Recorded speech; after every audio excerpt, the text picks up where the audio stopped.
Good morning, everybody. We're about ready to start. Thank you for joining us. We have several things to share with you today, and this is a condensed version of the webinar or the workshop that we had in Yakima and Tumwater earlier this I guess last month. We have a revised agenda, and we'll get that up there in just in a minute. But we have changed one piece where we are going to have the accountability portion of the webinar is going to take place from about 9:05, right after I'm finished here, until about 9:45, and then we'll go into the what's new and what's not portion from the different programs. From 9:05 to 9:45, we'll have the accountability portion here.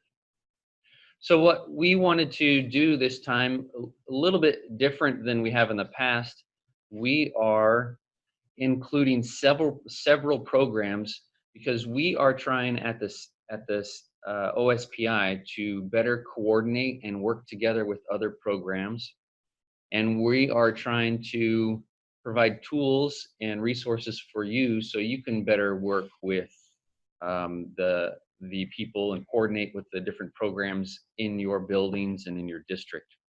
So the first part of the day is going to be more informational, what's new and what's not, the Washington Schools Improvement Framework accountability system that we have. And then the last part, we're going to go over some tools and resources that we have to help you to better coordinate state and federal programs and funds. So first, let me give a little bit of background here, or foreground, to what's going on with the with ESSA, the Every Student Succeeds Act. We now have this definition of the well-rounded education that kind of makes the law more flexible, so we can include a lot of different pieces together. Well-rounded education includes not just math and ELA, but it also includes history and science and a variety of different subject areas. Foreign language also, yes. So what we want to do is we want to try to figure out how we can better coordinate all the different programs to better help the students. So that's what we're going to try to focus on today. And you have this PowerPoint. I'm not going to spend a lot of time on all these slides here because we want to get into the next piece here. But we are trying to work together with the different programs, especially these supplemental programs. So I think we're going to jump right in. Jason, we had a question whether the PowerPoint was emailed or whether it's on the website. That PowerPoint was emailed. This PowerPoint was emailed Friday. It's on the SharePoint also. If you have access to that, that was sent out on Friday. All of the PowerPoints should have been sent on Friday. But if you did not get access to those, then send Debbie. Are we sending an email to you? Send an email to Debbie, and she can forward the things that you're missing to her. Also, I wanted to say that we are, if you have questions, type those questions in. We will try to answer what we can during the webinar, and those that we can't, will either reply directly to you here or send an email afterward. So send us those questions that you have while this is going, and I'll turn it over to Kristen. Good morning, everyone. This is Kristen Wong Callisto. I am the Director of System and School Improvement. Hopefully y'all off to a wonderful Monday. We're gonna fly through this since we have a lot of content. The purpose for today is to build your understanding of the Washington School Improvement Framework and schools identification. Additionally, we will provide you with a high-level roadmap for improvement activities and support to understand the ensuing next couple of years. We always like to start with the why. The Every Student Succeeds Act, from OSPI's standpoint, offers us some amazing opportunities to continue some of the great things in No Child Left Behind and explore new areas. The first is pursuing equity through closing achievement gaps. We saw that with No Child Left Behind, and we continue to see that through ESHA. The next one is continuous improvement for all schools. I'll speak a little bit about that throughout the presentation. The third one is obtaining and retaining effective educators, because we see that this is a growing concern across the nation. And we also know that the work of closing opportunity gaps begins and ends in many cases with the adults in the building. And finally, flexibility on use of resourcing. I believe that there's other, later on in the day, they will go over unlocking and braiding federal funding for you. Here at OSPI, we have a new state superintendent, new administration, and many new members of leadership. And so as a result, OSPI recently revisited the values that we propagate. And here are 4 that we choose to emphasize in our presentation. And the first is ensuring equity. Again, you see that reflected and in alignment with the values of ESHA, but we at OSPI also hold that as an important value for us.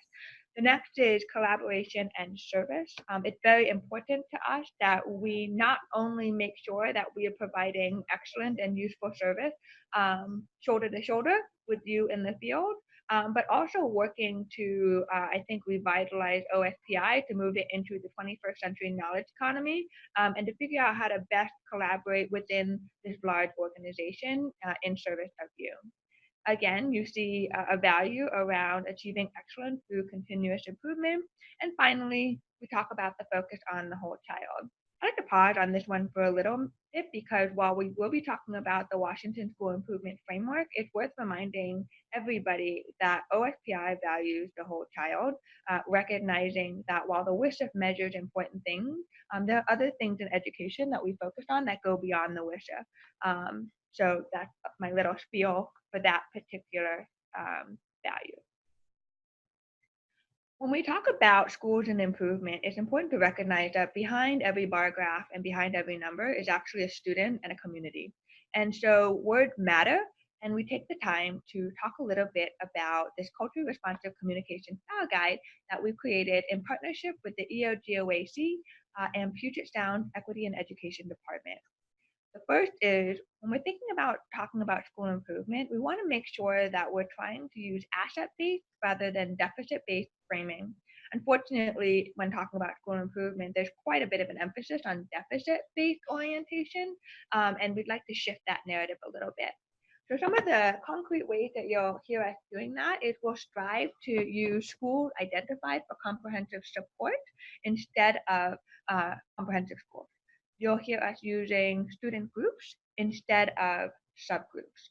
Those are just a couple of specific concrete examples. The second guidance is person-first language, which comes out of the disability community, and it works exactly as it sounds. You want to put the person before the descriptor. So instead of saying, for example, oh, the SPED student, you would say student with disability.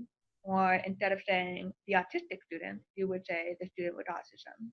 Consequently, you can expand this guidance beyond just talking about the community of disabilities, but also talking about anything that impacts the student. So instead of saying homeless student, which is the example that I have on the slide, you might say students impacted by homelessness. I think you'll find that if you try using person-first language, it qualitatively feels different than having the descriptor before the noun. And then the final guidance comes out of the LGBTQ community, and that is when in doubt, ask. We see this emerging quite a bit right now around preferred gender pronouns, but you can also use it around ethnicity and race. I often use myself as an example. I am an individual that is hard of hearing, and I am okay being called hard of hearing or hearing impaired, even though hearing impaired is technically for some people, a non-PC term. Additionally, the other example that we like to explain to people is you may have heard of Latino and Latina, but we're seeing a rise in the preferred use of Latinx, which is a gender neutral way of describing that racial and ethnicity group. So this is not meant to tell you how to talk, but it is meant for us to think a little bit about how we talk about the communities that are impacted when we're talking about schools and improvement. We're talking about improvement, and one of the things that we like to start off with is the mindset in which we go about improvement before we even talk about the WISHA. And the first is that everyone is in the business of continuous improvement. In the past, it might have seemed to some people that improvement only applied to those who were on some list. They were designated as priority or focused, but what we're trying to emphasize now is that regardless of if you have been identified for improvement through the Washington School Improvement Framework, the reality is that everyone stands to improve. No one has 100% graduation rate, 100% attendance, or 100% of their students on or exceeding student proficiency levels. So we're all striving to do better for our kids every day. The next is that schools are identified for support, not identified as failing. In the past, sometimes one of the unintended consequences of No Child Left Behind has been a sense that if you were designated for school improvement, that you were somehow a failing school. In reality, though, many of these schools have a disproportionate amount of challenges. As you know, we're all in the business of public education, which means we serve every child that walks in our door. And the reality is that some children walk in the door with greater needs than others. And so for the schools that serve those students, they shouldn't be penalized for serving those student populations, but instead recognize that they need additional support. The third point to our improvement mindset is that different needs require different supports. I am a former special education teacher, and this is one of the tenets that I feel really passionate about. In school improvement in the past, we have generally not differentiated between the types of support that we would provide based on your level of need. You received funding, and that was probably the only thing that was differentiated. Everything else was sort of same treatment, same intervention. Having moved forward and visited the state of schools across the state of Washington, what I've realized is that a label doesn't tell me very much about a school. And we have some schools that are identified as priority, but are doing great things. They have a strong instructional leadership, strong instruction, but they have challenges with their students. And so we want to make sure that we are adequately matching the supports from OSPI to the needs that you have in your school building.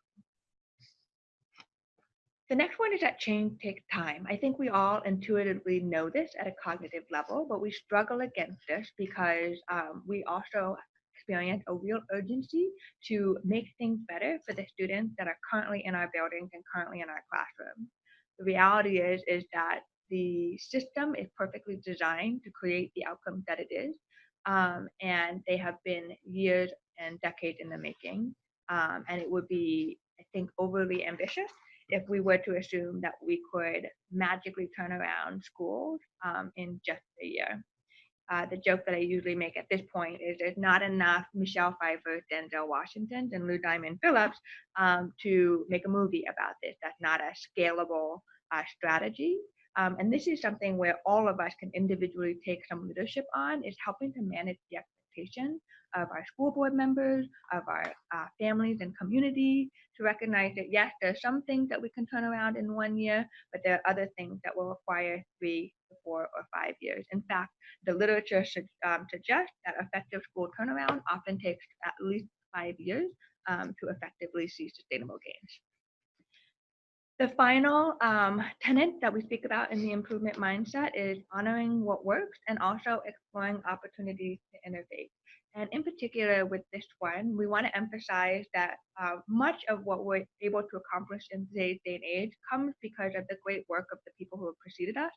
However, at the same time, I also like to emphasize that I believe that we are in a rather unique time period, which offers us a window and opportunity to innovate. We have a new federal law, ESSA. We have a new school improvement framework, WISHA. We have a new state superintendent, Superintendent Rick Dahl. All of those things create the opportunity that are few and far in between for us to really try to do something different in order to close opportunity gaps.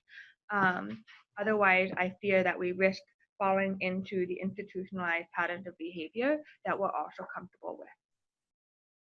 I'm going to turn it over to my colleague, Susan Kanega, who will go over a little bit more detail on what exactly is the Washington School Improvement Framework. Thank you, Kristen. And this section sometimes raises quite a few questions. And so we have just sent out through the chat box an email address, accountabilitydata@k12.wa.us. And our achievement data team, led by Lance Cisco, is very responsive to those questions. And so if anything I say during the next phase here, you have questions about, I encourage you to email that address. I do want to make sure that we get through this part so that Kristen can come back on and explain the supports. So what is the Washington Improvement Framework, WISIP? So we know that under No Child Left Behind, our primary measures were proficiency and graduation rate. And under ESSA and the Washington School Improvement Framework, we have added growth, English learner progress, and school quality and student success measures that include attendance, ninth graders on track, and advanced course taking or dual credit. And depending on the level of your school, the grade level, those measures that apply vary. And so under elementary and middle school, we are looking at growth, whereas in high school, we are looking at graduation. And then you can see on the screen that those SQSS factors, school quality, student success, for elementary and middle school grades, we are focused just on regular attendance, and at the high school grades, ninth graders on track and the dual credit advanced course taking.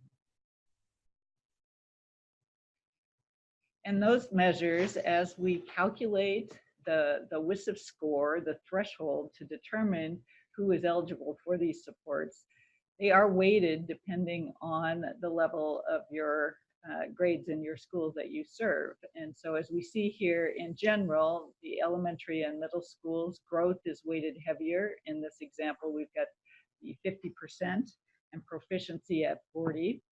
High schools, there you can see that graduation is the measure that is at 50% and proficiency at 30.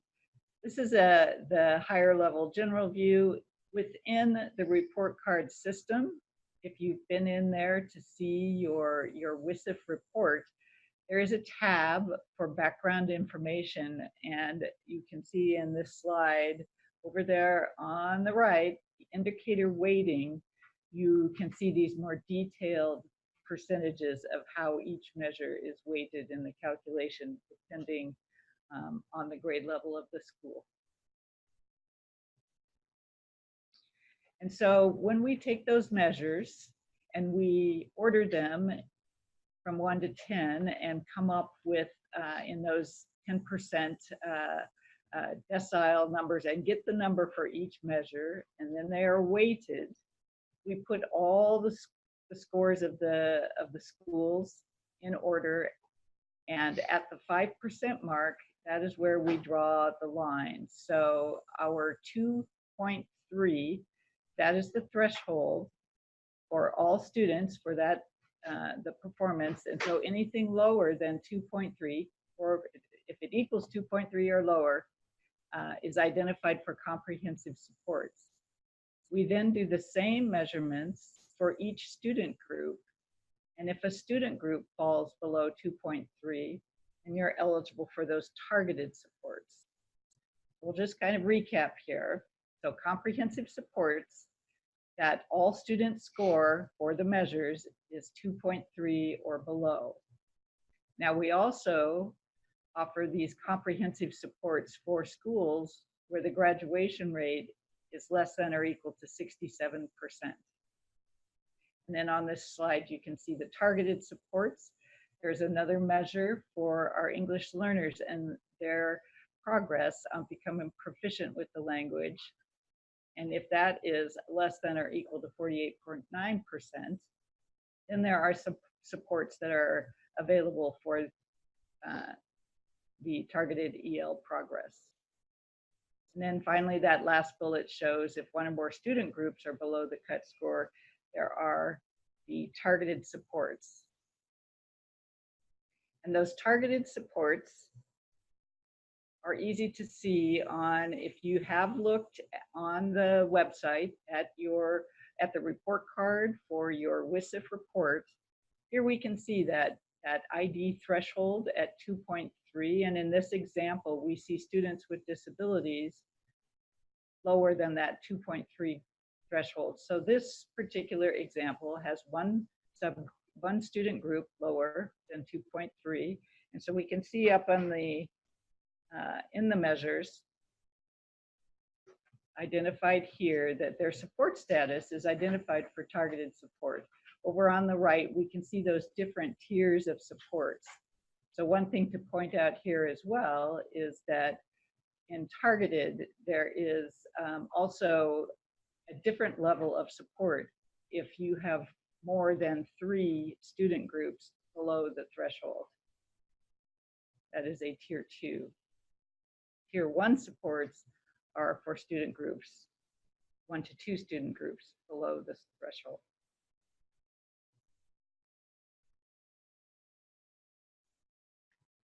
If you haven't been to your report yet, here's a reminder of how to get there from the main OSPI webpage. And you can click on school performance, you can click on state report card. It will take you to the Washington State report card, and there you can see the new tab that says New Washington School Improvement Framework, and you can select your school and see your report. A frequent question that comes in is about growth, and our achievement data team has created some very helpful resources to help explain this. And down at the bottom, you can see the how the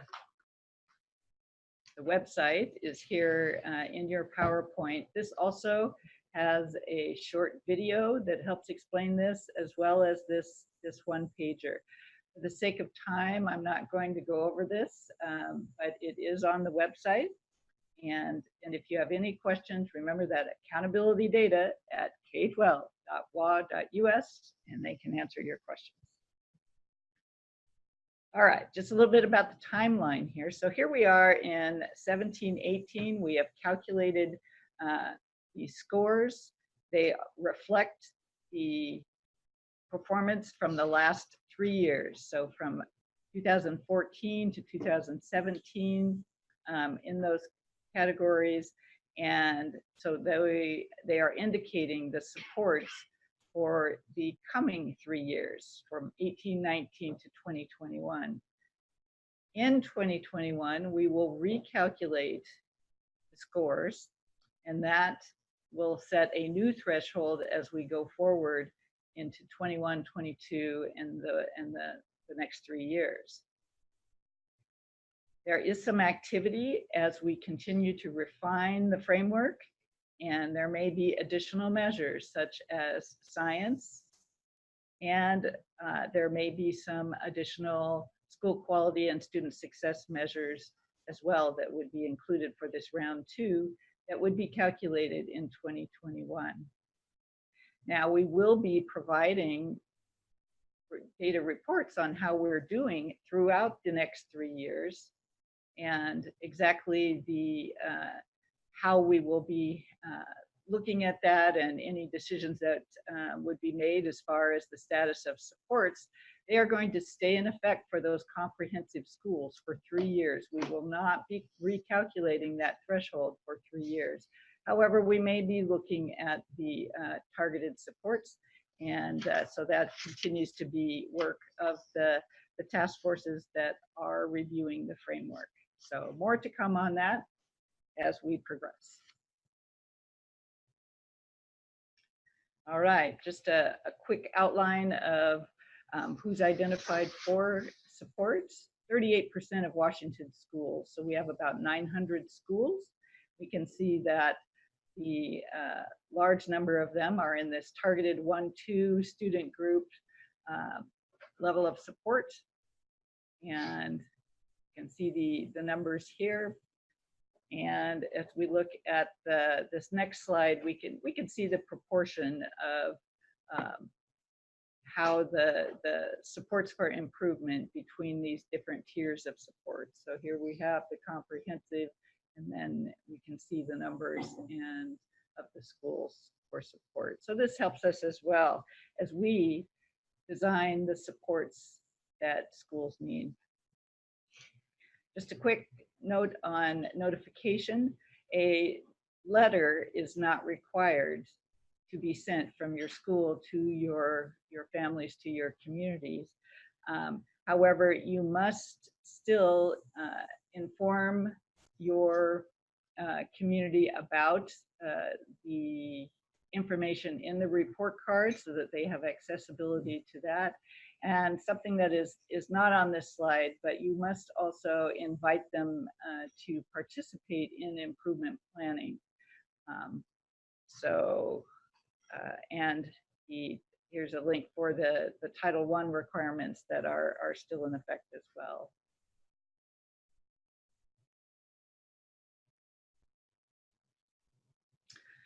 A quick note on alternative accountability, that we recognize that we do have some of our schools identified for supports that where these measures of grad rate for some of our alternative schools may not be the most appropriate measures or the most helpful and meaningful. So we are continuing our efforts to, again, refine that framework, and are looking forward to how in the next 3 years what alternative accountability may be defined as.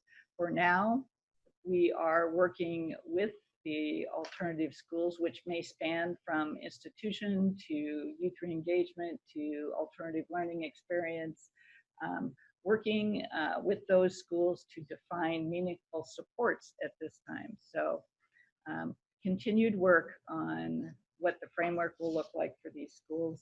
For now, working with you to define appropriate supports that are helpful. Now I will pass it back to Kristen. All right. So this is a quote that I love that Albert Einstein, in fact, did not say. But I did my homework, and he did actually say something that was kind of like this, but like a lot of very elegant, misdistributed quotes. He didn't exactly say this verbatim, but I do like the sentiment, and his actual comments did reflect the same content. And what it says is that we cannot solve our problems with the same thinking that we used when we created them. And it reinforces, I think, some of the concepts that I highlighted when we went over the improvement mindset. And I say that if we are really committed to equity and to closing opportunity and achievement gaps, we really need to think outside of the box and stretch our thinking and commit ourselves anew to this effort.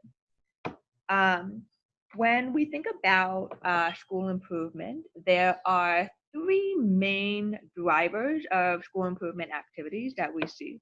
There's a comprehensive needs assessment, there's a school improvement plan, and there's resource allocation. From the standpoint that we look at, one of the things that I like to note at this juncture is that Washington actually has a more restrictive school improvement law compared to ESHA. We actually require that all schools do a school improvement plan, and depending on how you interpret the WAC, we basically require that all schools do a needs assessment. However, one of the things that I also like to note in this section is that even though you have to do all of these things, for example, the resource allocation, you need to come up with a budget or a balanced schedule, etc. I'm not sure that these 3 activities are necessarily aligned all of the time. A specific example that I like to give is that this is a true example. We actually had a school that was identified as for needing additional work on their students with disabilities, and they wrote a school improvement plan based on it strengthening literacy, and then they requested their I grant for school improvement so that they could get GLAD training. Now, theoretically, you could find a way to link all of those together, but I'm not entirely sure that that was their intent. I think I'm being generous. Um, that's an extreme example. There's a lot of different reasons for why these particular three elements might get out of sync. For example, your school board may require that you not submit your improvement plan for improvement until October, but you have to come up with your budget for the next year in the spring proceeding. So sometimes these things become out of sync for process reasons, and sometimes they're out of sync because people don't necessarily see them as tethered together. Now, from the point of view that we have, it creates a lot of challenges for OSPI to figure out how to support schools because schools and districts are not internally consistent with themselves. One of the things that we're hoping to accomplish through our new approach to improvement activities is to bring these three things into closer and more tighter alignment so that your need assessment is authentically driving a school improvement plan that you authentically use, that can then inform how you determine your resource allocation so that they happen in sequential order, and it allows us to support you because you are internally aligned. Now, when we're talking about some of the things that we want to do in terms of changing improvement activities, some of them are going to be things that we can accomplish in 1 year, but the reality is that it's a lot of change that we're trying to do. And so we need to look at 6 years, 3 years, and 1 year out. So one specific example that I often like to talk about is that we found that a lot of schools sometimes have to do many different plans. And our understanding is that you don't actually like writing multiple plans. So the long-term goal is, and we put this at 6 years, but hopefully we can accomplish that earlier, is to reduce the number of required plans from OSPI. One of the more immediate things that we have been able to do is we are eliminating the InduStar requirement for school improvement plans. You can still use InduStar if that is something that you prefer to use as a platform, but we will no longer require it. The reason being is that our understanding is that some schools were doing a school improvement plan as required by their local district, and then we were asking them to do an improvement plan in InduStar on top of that. It was worrisome to me when I was hearing in the field that some schools were spending up to 3 to 5 hours cutting and pasting from one plan to the next. I don't find that to be an efficient use of your resourcing, and that's not where we would like your energy to be devoted. So we are working towards helping to create a needs assessment that will meet school improvement needs for next year.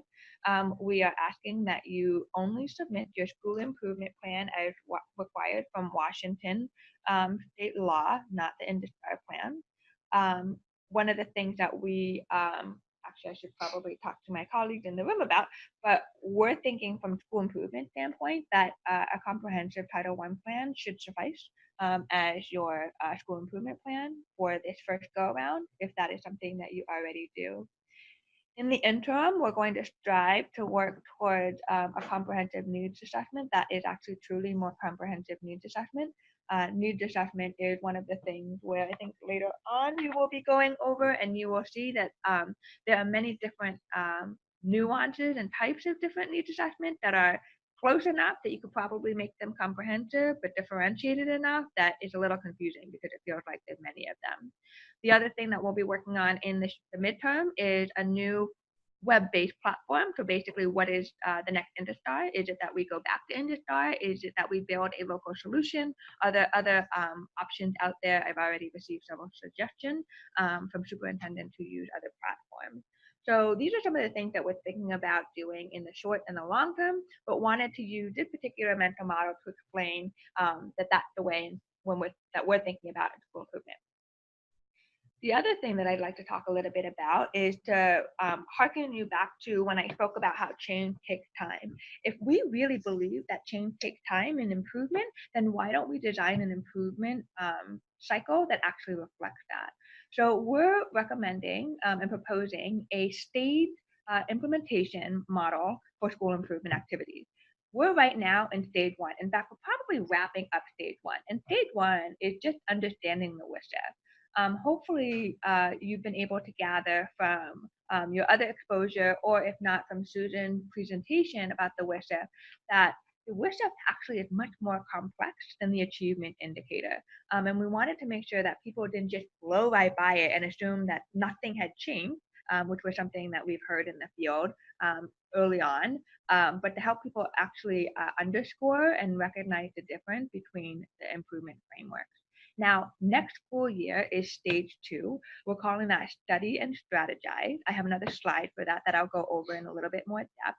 But essentially what we want you to do is we want you to actually take the time to look at your data, understand and get down to that classroom and student level, and really think about coming up with a short and long-term strategic plan. One of the things that has been challenging is that in the past, we've identified you, say in February, we say submit your IndyStar plan, and then you're off to the races. And this is all in the midst of as you're trying to wrap up or start the new school year. And it's hard to accomplish it and do it well. Now, in the 1920 school year, that would be stage 3, and we're calling that intentional improvement. Hopefully, many of you are familiar with the Plan, Do, Study, Act framework. We see it being utilized as an underscoring framework for the Title I Comprehensive School Plan. But what we're saying here is that also in school improvement, don't think that you need to eat the whole elephant in one bite. You can take the time. We would rather actually that you take the time, pilot something, say a new curriculum, a new pedagogical strategy, a new way of placing, I think, your student, special education student, for example. Take the time to do it small, pilot it, really study it, refine it, and then if it looks like it works and you want to scale it school-wide, that's what you use your 2021 school year to do, to scale, spread, and sustain it. We're hoping, though, that if something is not working, rather than investing in lots of money and lots of PD, you can recognize that early and stop the practice. I think that's one of the things that we are actually not as good at doing in education, is stopping things that aren't working and nipping it in the bud early.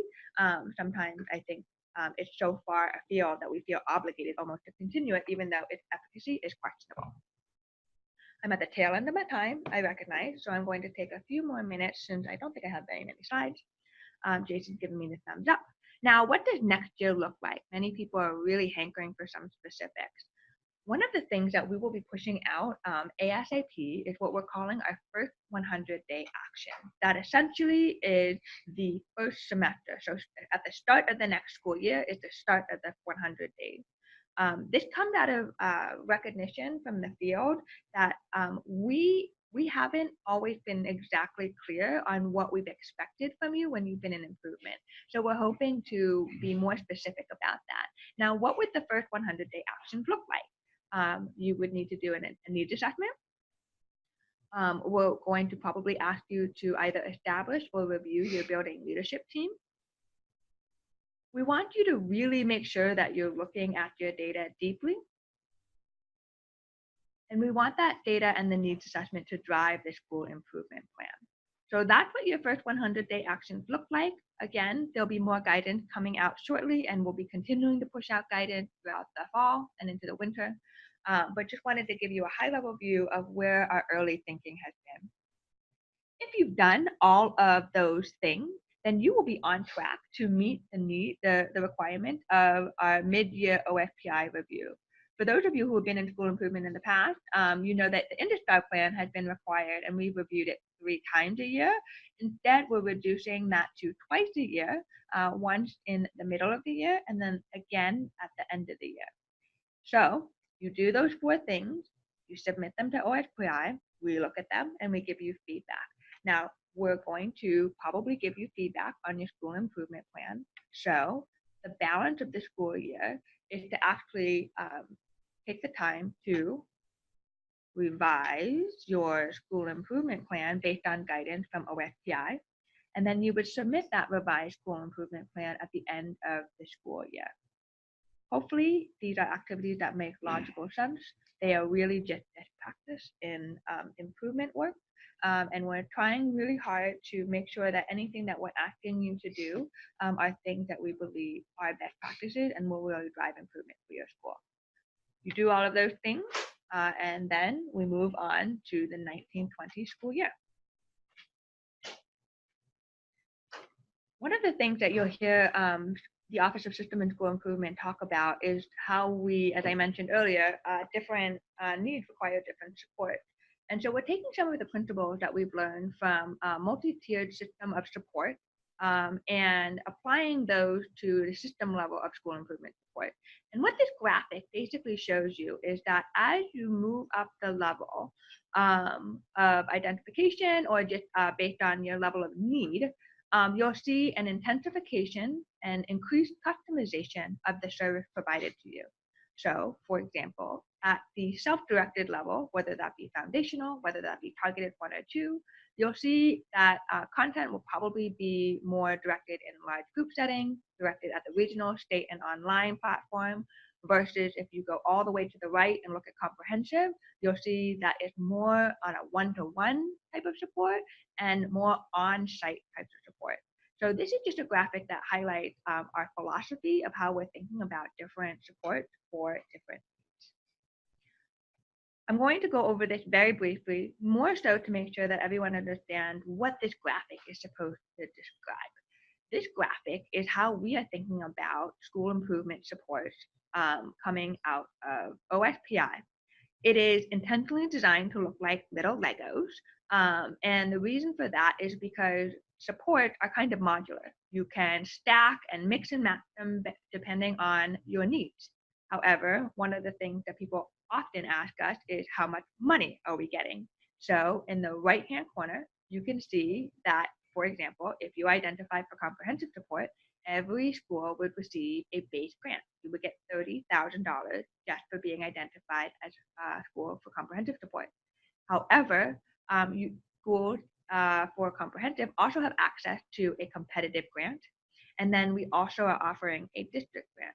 Now, there's lots of confusing information about the district grants, and so we have a couple of different resources that I'm not sure on the SharePoint, but we can make sure that we get them to you that help break down how you understand which money pools you're eligible for and how to apply them.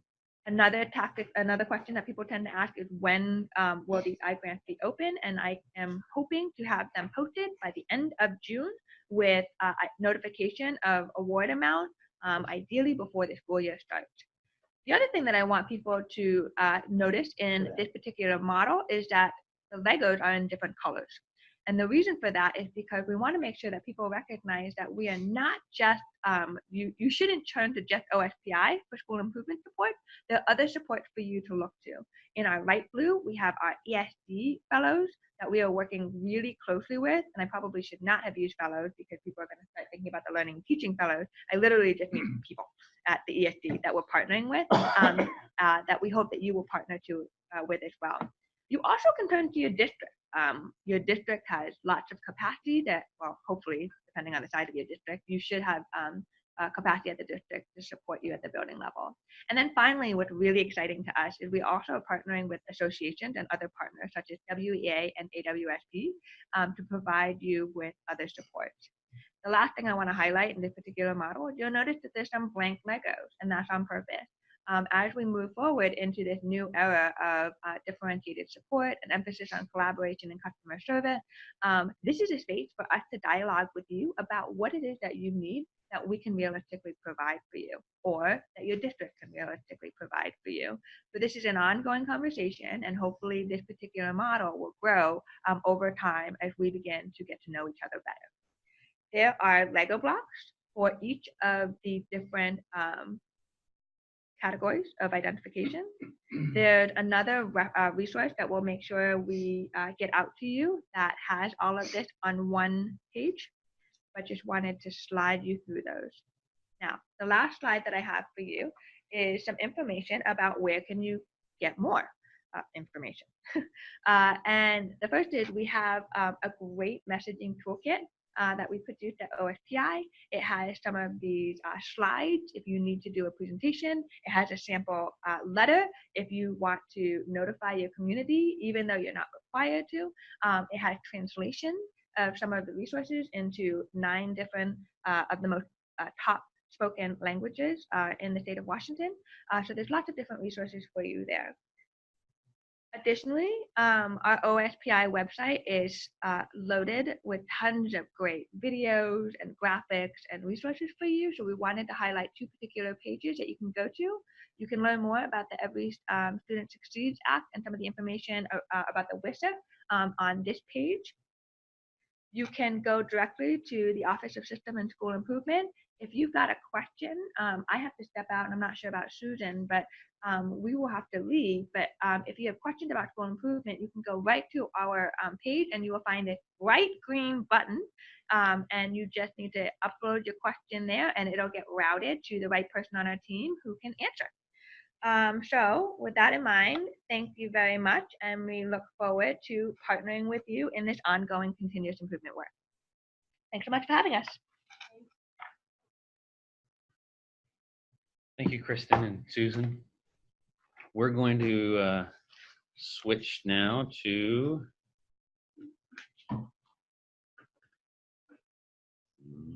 the next section here. If you came late, we moved the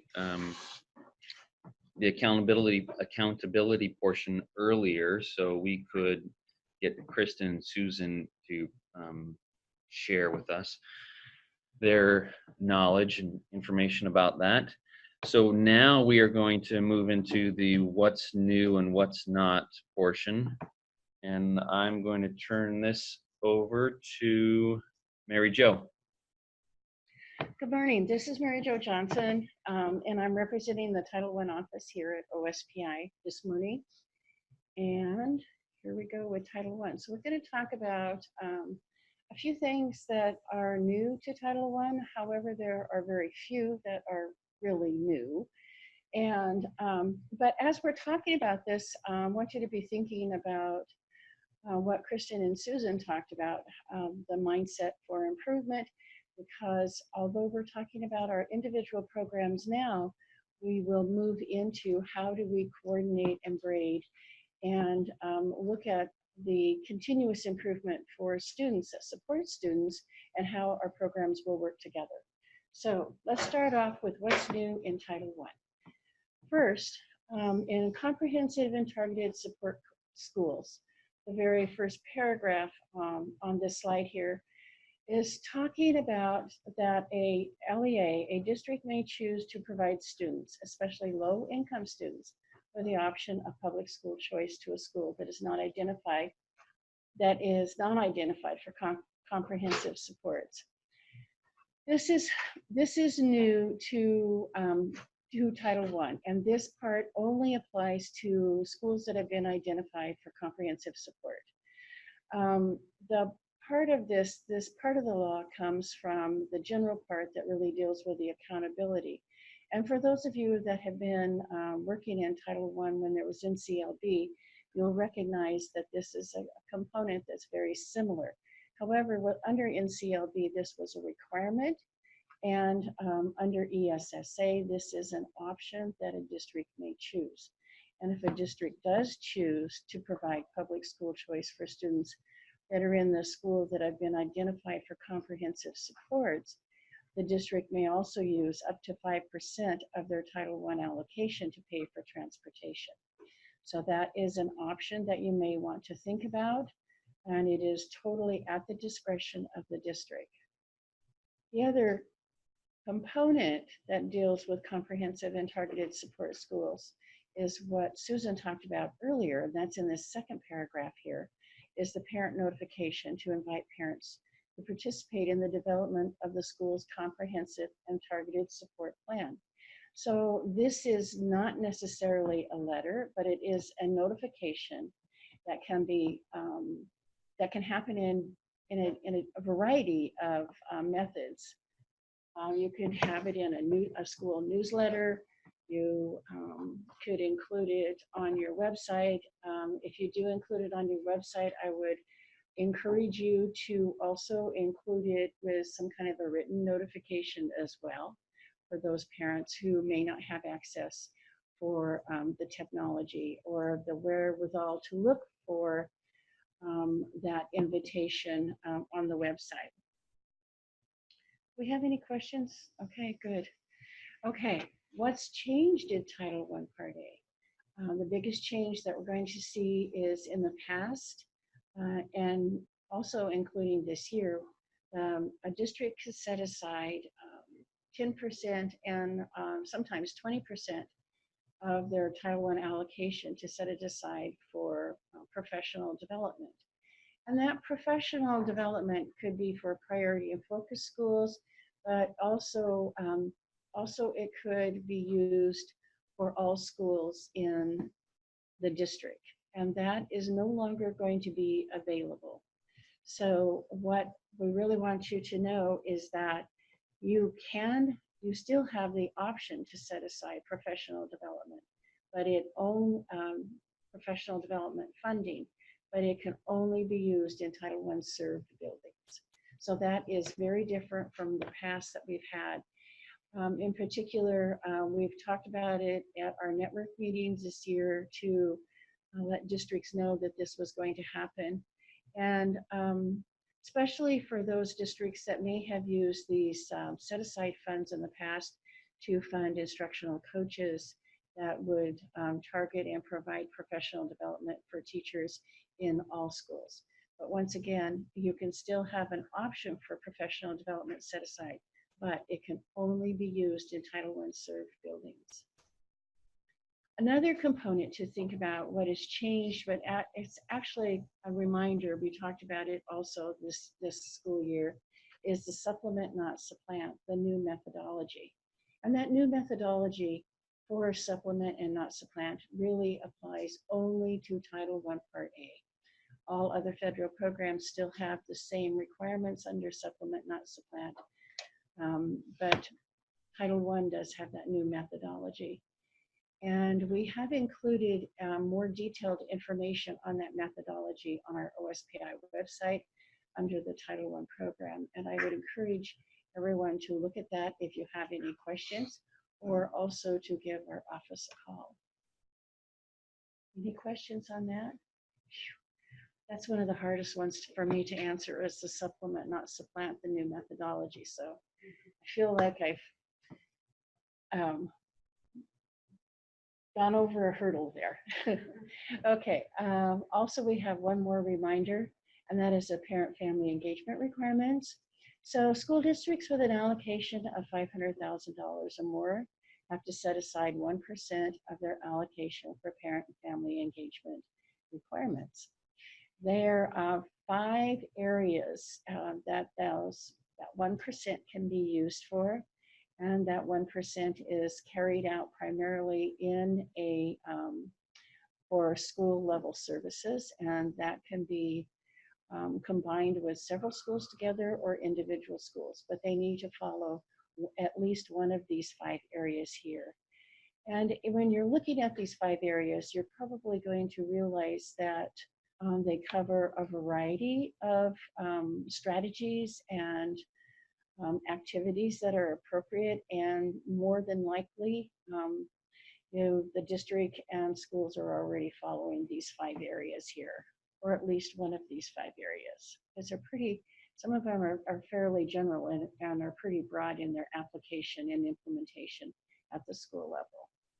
And I want to go back just right there. There is the, when you are looking at the PowerPoint presentation, there's a link on the bottom of this slide here that really will help you. Once you link into that, it'll give you some really good detailed information about not just how these 5 areas can be applied, but also about parent-family engagement strategies and activities in general. Okay, so, and the other part that's what's new, and this is really new for all federal programs and not just Title I.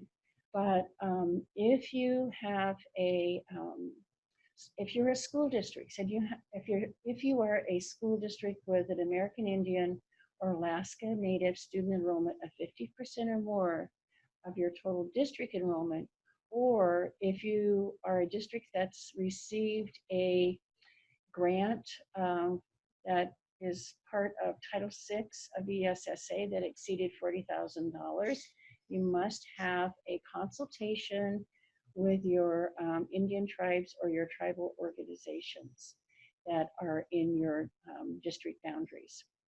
So that consultation is really, it's very similar to what we look at in private schools and providing equitable services, but it is to really talk about, are there special services or special concerns or strategies that could be used with students who fall under these two categories here to make sure that they have been served appropriately in their instruction and curriculum that we're looking at. So there is a form, the consultation form, that can be downloaded from the iGrant form package, and that's under the required pages. And then it's should be uploaded to the general assurances section in iGrants by July 1. And then this will be an annual process that we have. There's a bulletin that explains this in more detail, and it is Bulletin 23-18, and that is on the OSPI website. And there's a link for that here as well. Any questions on that? If you have any questions about if you're a district that this might apply to, please give us a call. I think we should have our resources right here. Please give us a call in the Title I office. If we can't answer your question, we certainly will be talking to Gail Polly, or also to Joan Banker and the crew in that office as well. So we can help identify if that applies to you or not. Also, on our Title I Part A resources, we have updated our website. We did that this spring, and there's a lot of good information there. And what is nice about it is you can go in and look at it to what you're just looking for specifically at this point in time. And down at the bottom of the slide here, we have our telephone number, and please do give us a call if you have any questions. And one of us, that will be either Larry Pizzari, Penelope Minna, Jason Miller, or myself, or Julie Chase on Equitable Services. We have a whole crew here that can help answer your questions. Any questions on Title I? Okay, well, we went through that pretty quickly. So let's go to Sylvia Rada for Title I Part C.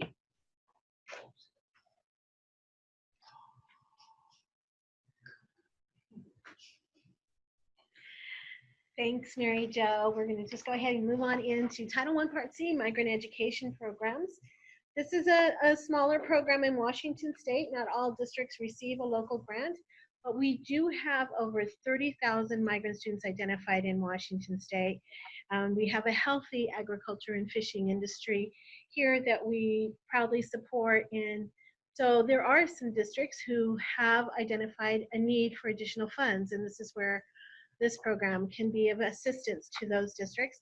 We also have some districts who may not have as large of a migrant student population and so decline the funds, but if it's looking like your population is increasing, this would be a great opportunity. Our window is currently open to identify those districts who would be interested in a local grant. So you may have received an invitation to participate in the 18-19 school year. And I would like for you to consider that if that's something you've typically declined.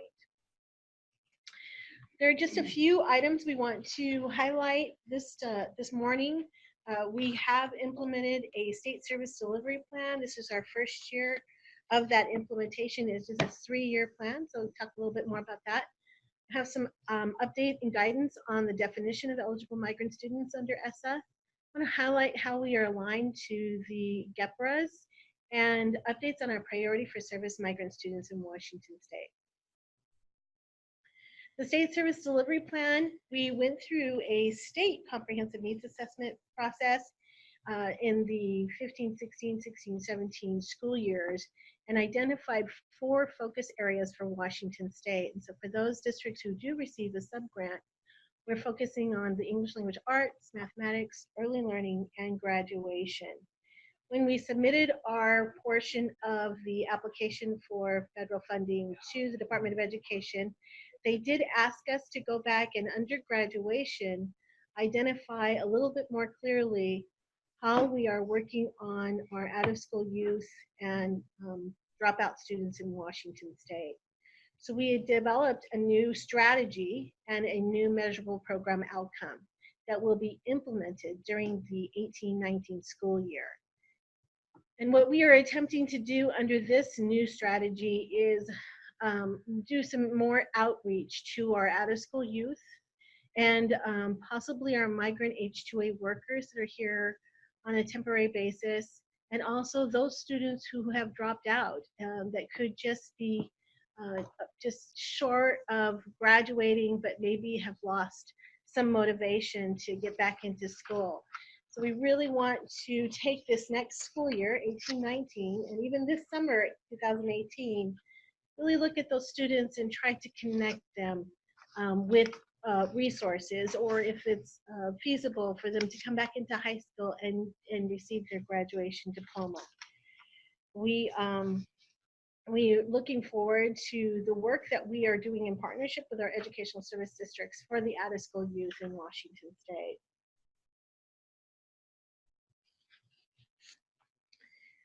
Under ESSA, there have been some changes to who we identify as eligible migrant students. In Washington State, we've really done an exceptional job of really making sure those families and or students that are moving across our state do meet the definition of migrant. Under ESSA, it has expanded a little bit, and they're looking at the historical movements of our migrant families. So they may come into a community and may have intended to look in the agriculture or fishing industries, but ended up finding a different employment.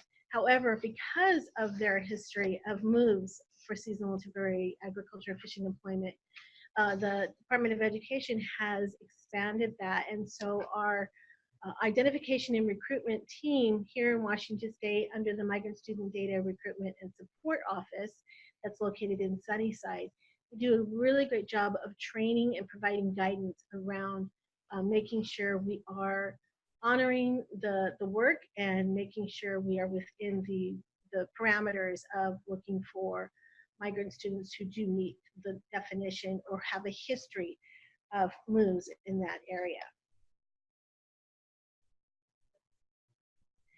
We do have 4 areas of reporting that eventually all these 4 components will be reported to the Department of Education.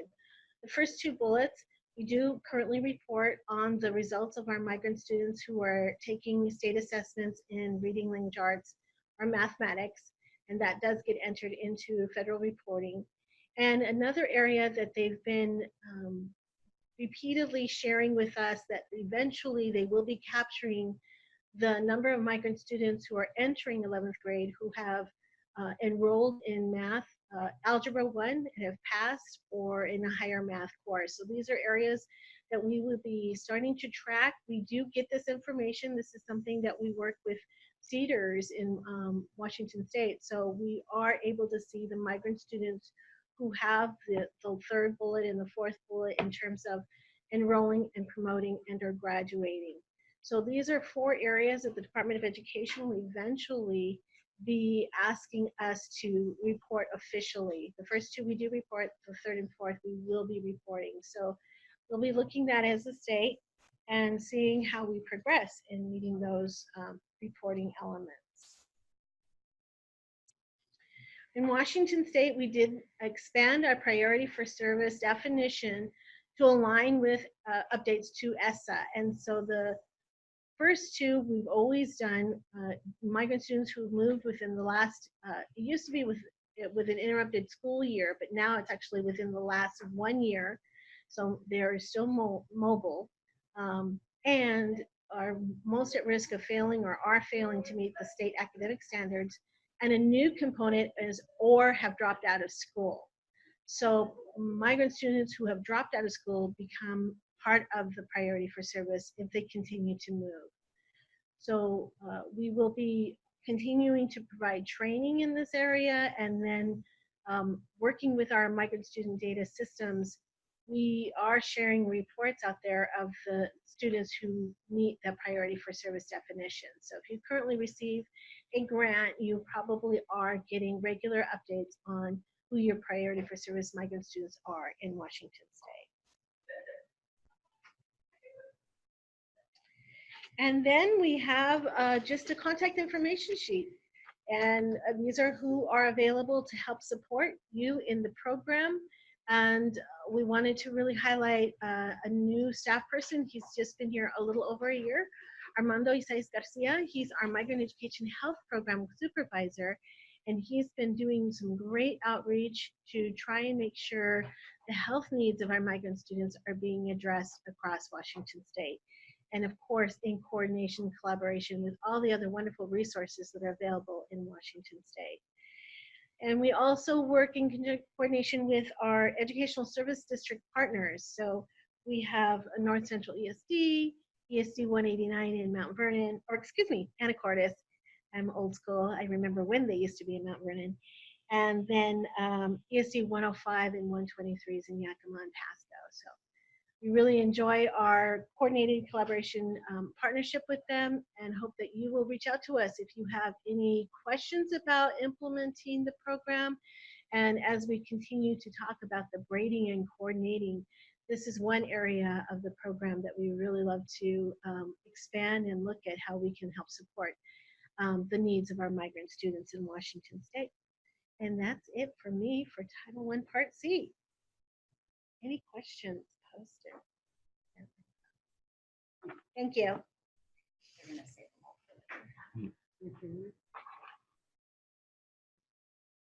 Okay, so this is Jeannie Byerly, and I'm a program supervisor with the Title II Part A program. We are going to move pretty quickly through Title II, as there are really no changes at all. So, but I would like to just highlight some of ESSA that we've implemented this year. So generally speaking, Title II's purpose is to provide supplemental activities that strengthen the quality and effectiveness of teachers, principals, or other school leaders.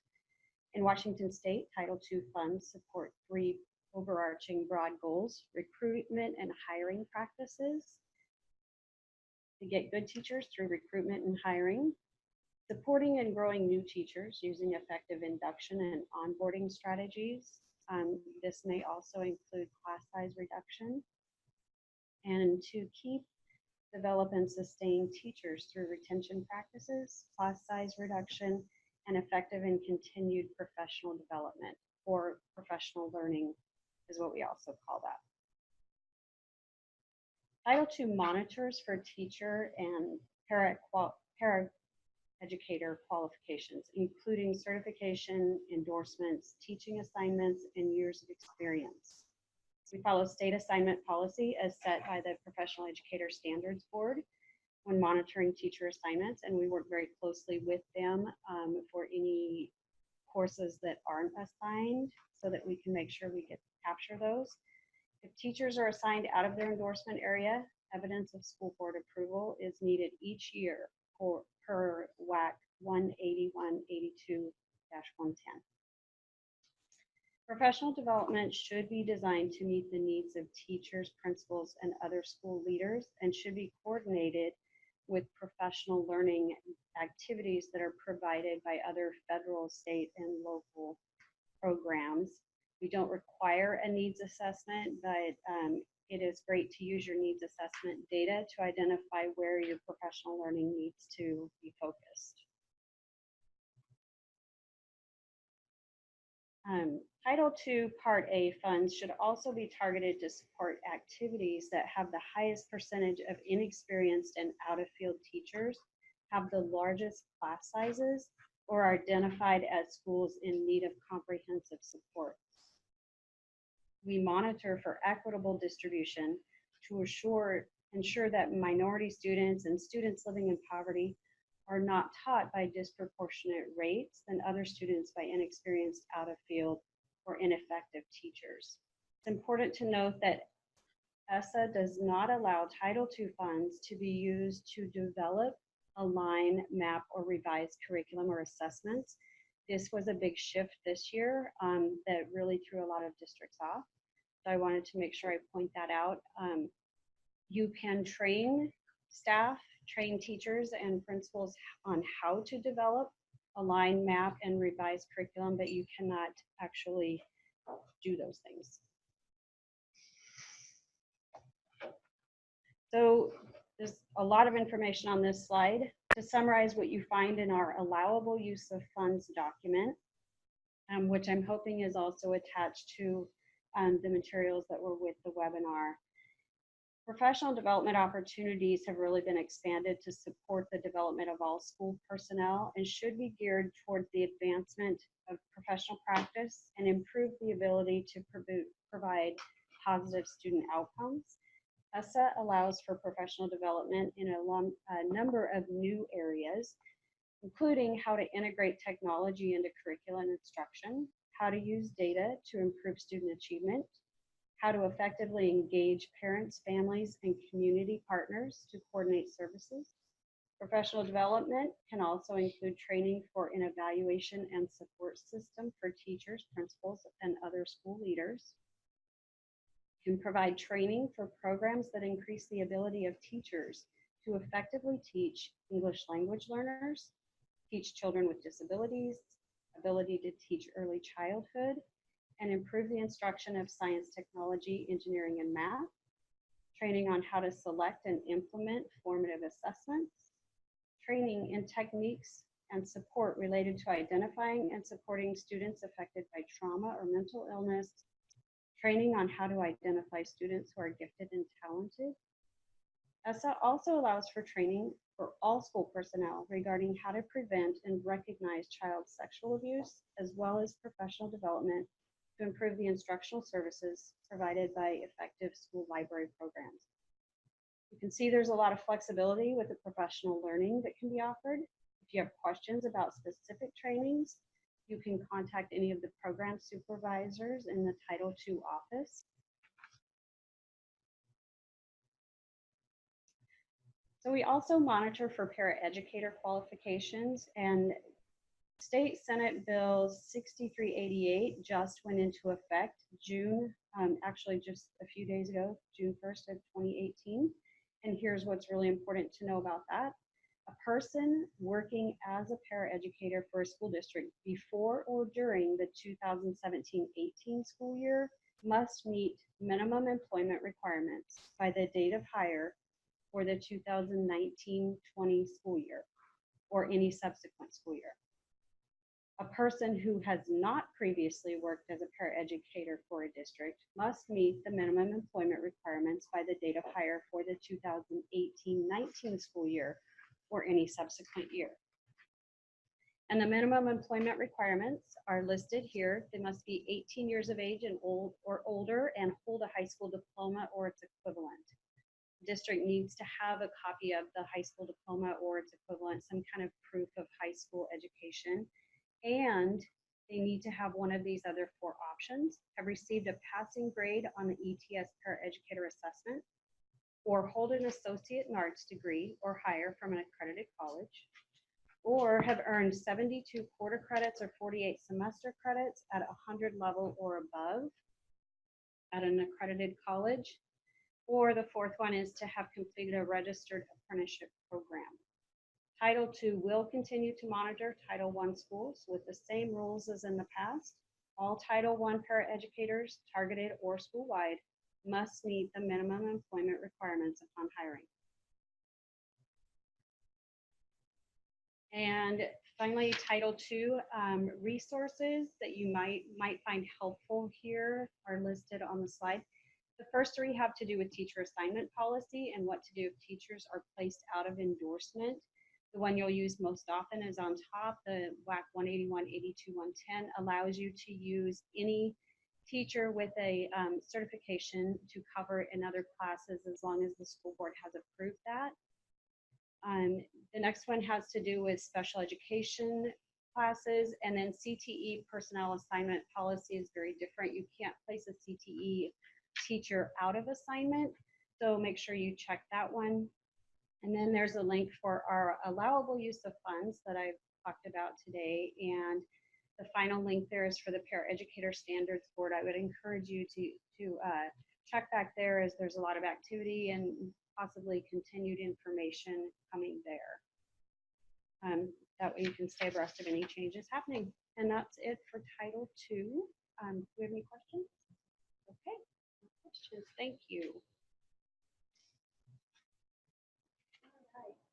Thank you, Jamie. And I'm Alyssa Westall with the Bilingual Education Program, and I will be talking about the Transitional Bilingual Instructional Program in Title III. We don't have a lot of changes, so I'll just be covering what's important to remember, especially as you're coordinating your state and federal funds, and a couple small updates as well. So one important thing to remember with your programs for English learners is the foundation is to meet the civil rights obligations. And your work to meet those civil rights obligations would be funded through a combination of basic ed dollars and transitional bilingual instructional program funds.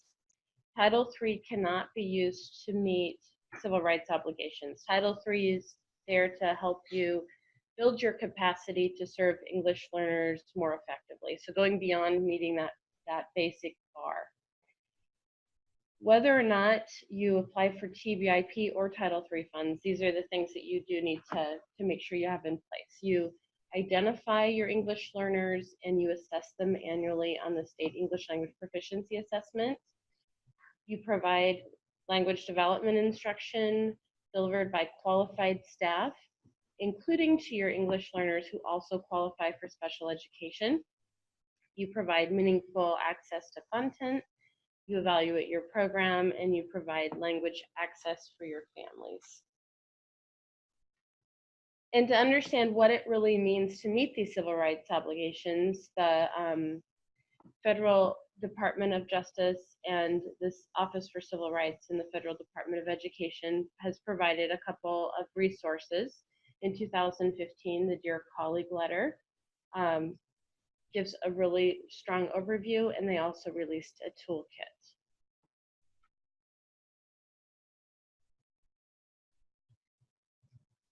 Your state transitional bilingual instructional program dollars are supplemental dollars for eligible students only, and they're there to ensure that all of your English learners are receiving the language instruction that they need. English language development for your English learners is not an intervention that you provide only to your most struggling English learners. You must provide English language development instruction that's really designed as an EL service to all of your English learners. And your TBIP funds cannot be combined within a school-wide, Title I school-wide program. However, your Title III funds can be consolidated in a Title I school-wide. And if you do that, your Title III funds within that school-wide lose their character, but the intent and purpose of Title III must still be met. Whether or not you're including Title III in, or consolidating Title III in a school-wide, make sure that you're including EL staff in developing school-wide plans and analyzing EL data deeply for the school as the school-wide plan is developed. So just to walk briefly through the purpose of Title III, it's to help English learners learn English, succeed academically, to build your system's capacity to effectively serve English learners. So you're assisting teachers, not just the EL team, but all teachers, principals, and other school leaders to establish, implement, and sustain effective language instruction programs and also to develop and enhance effective content instruction for English learners, and also family engagement. So just to share a few updates, we released this data in January. It's posted in WAMS, and the file location is there at the top of the slide. The data includes school, district, and state level data for English learners at different stages of language proficiency. And one area of increasing focus is our long-term English learners. And so where it says met, not exit after 5 years, we're looking at what percentage of those students who've been in our program for 5 or more years met standard last year in English language arts and in math. 24.6 of English learners in Washington have been in the program for 5 or more years, and our long-term English learners are really struggling. Only 7% met standard in English language arts, and 7.4% met standard in math. So as you're thinking about your services next year for your long-term English learners, you'll want to design services really specifically for them. And another thing I'd like to point out on this slide is we saw earlier that the EL progress in our state accountability system is weighted at 5%, and that proficiency on content assessments has a much higher weight. So if you look on this slide at how English learners are doing over time after they reach proficiency in English, you can really see that impact of English proficiency on content assessment scores. So the bottom line there shows English learners 4 years after they tested out of program. And at that point, 73.8% were meeting standard in English language arts last year and 58.7% in math. And compare that to the top row of all students, English learners and non-English learners, our exited English learners over time are outperforming the all student group. So it really shows what a good investment a strong EL program is in student achievement. So you have questions about this data as you're completing your grant applications. I'd encourage you to reach out to your program supervisor. We can pull up the file for your district and help walk you through that. So back to the topic of long-term English learners. It's really an issue that's created when there's an inconsistent or ineffective program at the elementary level, or when English learners are receiving where they're receiving reading interventions that are just designed for struggling readers who are English speakers rather than an English language development designed for students learning English. So by the time we're at the middle school level, we see that 53.9% of English learners at the middle school level have been in program for 5 or more years. And the link at the bottom of the slide, Meeting the Unique Needs of Long-Term English Learners, is a really excellent resource to help you with evaluating your services at the elementary level, as well as planning your services for middle and high school students next year. Another update that hopefully you've heard us talk about many times already is that by school year 1920, certificated staff who are funded through TVIP, so teachers, instructional coaches, trainers, will need to hold an EL or bilingual endorsement. And a new piece in our transitional bilingual instructional program application is that you'll describe how you're providing language development instruction to English learners who are enrolled in Open Doors programs. Open Doors programs are the dropout re-engagement systems to support older youth, ages 16 to 21. And if your district has an Open Doors program in which you're contracting with another entity, in that agreement that you have for Open Doors services, you'll need to ensure that you're articulating who and how English language development instruction will be provided. And finally, in our program office, we're also trying to continuously improve. And we've launched a customer service survey with the link here on this slide. And if your program director if you're a program director who's already completed your Title III intent to participate, you probably already responded to this survey, but we do want to hear from everyone. The responses to this survey will help us to prioritize our technical assistance and professional development topics for the next couple of years, and it'll help us to understand how to best communicate with you. This is our team, and we are here to help you, especially as you're completing your grant applications. During the summer, we spend a lot of time looking at green screens, so whenever the phone rings from a district and we get to talk to one of you, it really breaks things up and makes our work day better. So please reach out to us throughout the summer. And if your district has not previously applied for TVIP funds, schedule a phone call with your program supervisor. We can help you complete the grant application and answer any questions that you may have. David Murphy would be your program supervisor if your district starts with A through M, or I'm the program supervisor for districts starting with N through Z.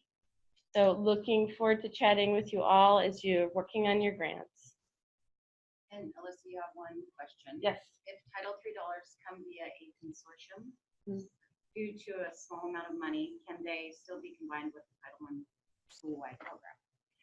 Yes, and it would be the district in the consortium would receive the funding that is generated by the student count that district has. So let's say there are two districts in the consortium. One district is the fiscal lead that generates $12,000. The other district is joining in the consortium and receives $5,000. The smaller district would lose the indirect funds and 2% admin costs to the fiscal lead for the costs of administrative costs of running that. And then the remaining funds that smaller district could use for any Title III allowable activities, which could include using the Title III funds within a Title I school-wide. And if that was confusing, please give us a call. And that was all. Okay, and I think Kara is up next.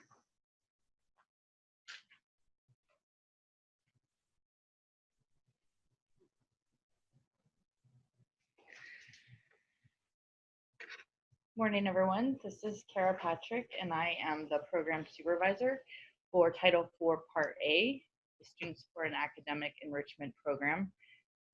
And I'm going to tell you a little about this program. We're just wrapping up our very first year of implementation. So most of this will be new to a lot of you. So we'll just get started. Title IV Part A, which I'm going to keep referring to or try to remember to refer to because it's distinct from Title IV Part B, which is the 21st Century Community Learning Centers. So Title IV Part A began with reauthorization, and the funding level that the Congress set was $1.65 billion. But in the first year, the program only received $400 million, and so that was much lower than what a lot of folks had hoped for. In Washington State, that means our share was about $6 million. But in this last year, Congress gave us a substantial increase in funding, and the overall level is $1.1 billion, which means that Washington State is receiving approximately $15.5 million. So what happens with the state level funding is that OSPI, I can't talk today, allocates the funding out to each LEA, and that is based on the Title I allocation from the prior year. And there is a minimum allocation for any school district that is $10,000. And this is, again, by formula to all LEAs. So the purpose of Title IV Part A, which is the Student Support and Academic Enrichment Program, is to improve students' academic achievement by increasing the capacity of state school districts, schools, and local communities to do really three things, which is provide access to a well-rounded education, improve school conditions for student learning, and improve the use of technology to help, again, with that academic achievement. So I'm going to go through those three broad categories quickly. There are a lot of allowable activities in this program, and partly that's because when they authorized it, they took a whole bunch of previous programs and the allowable activities in those programs and bundled them into a big block grant that included all of those allowable activities. So one of the things that you all have learned about in terms of ESSA is that the focus has shifted really to a more well-rounded education. And that includes a lot of things, and I've just listed a few here: social emotional learning, arts, foreign languages, STEM, physics, physical education, the accelerated learning opportunities, including dual credit, college and career counseling, and then the integration of multiple disciplines. And again, these are just examples. There's a lot more that you might take a look at. The second category is the safe and healthy students category. And under that, there's really two purposes. One that has to do with improving and making safe the learning environment, and the other is a focus on the individual student's physical and mental health. So there are, again, a lot of different allowable activities under this, and I've listed some of them here. It's not all of them, and I encourage you to take a look at the resources that I'll show at the end to get a little bit more information about these. But really, there's a broad range, and I think that a lot of you may know that one of the reasons that we did get such a substantial increase in funding in this program is really because of this opportunity to provide mental health supports and also safe school safety measures. And the third is the effective use of technology.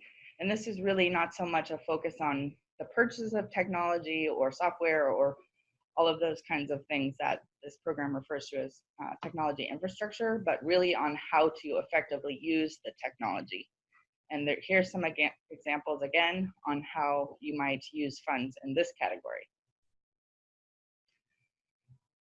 Much like a lot of the other programs in terms of the language that was used in ESSA, there is a heavy emphasis on leveraging the resources of other programs, state and local community-based services and initiatives that you could use these funds to leverage a larger opportunity around. And there's also an opportunity to create partnerships with external partners, including institutions of higher education and other local or regional entities. And that may come in the form of coordinated activities or contracted services or any number of things.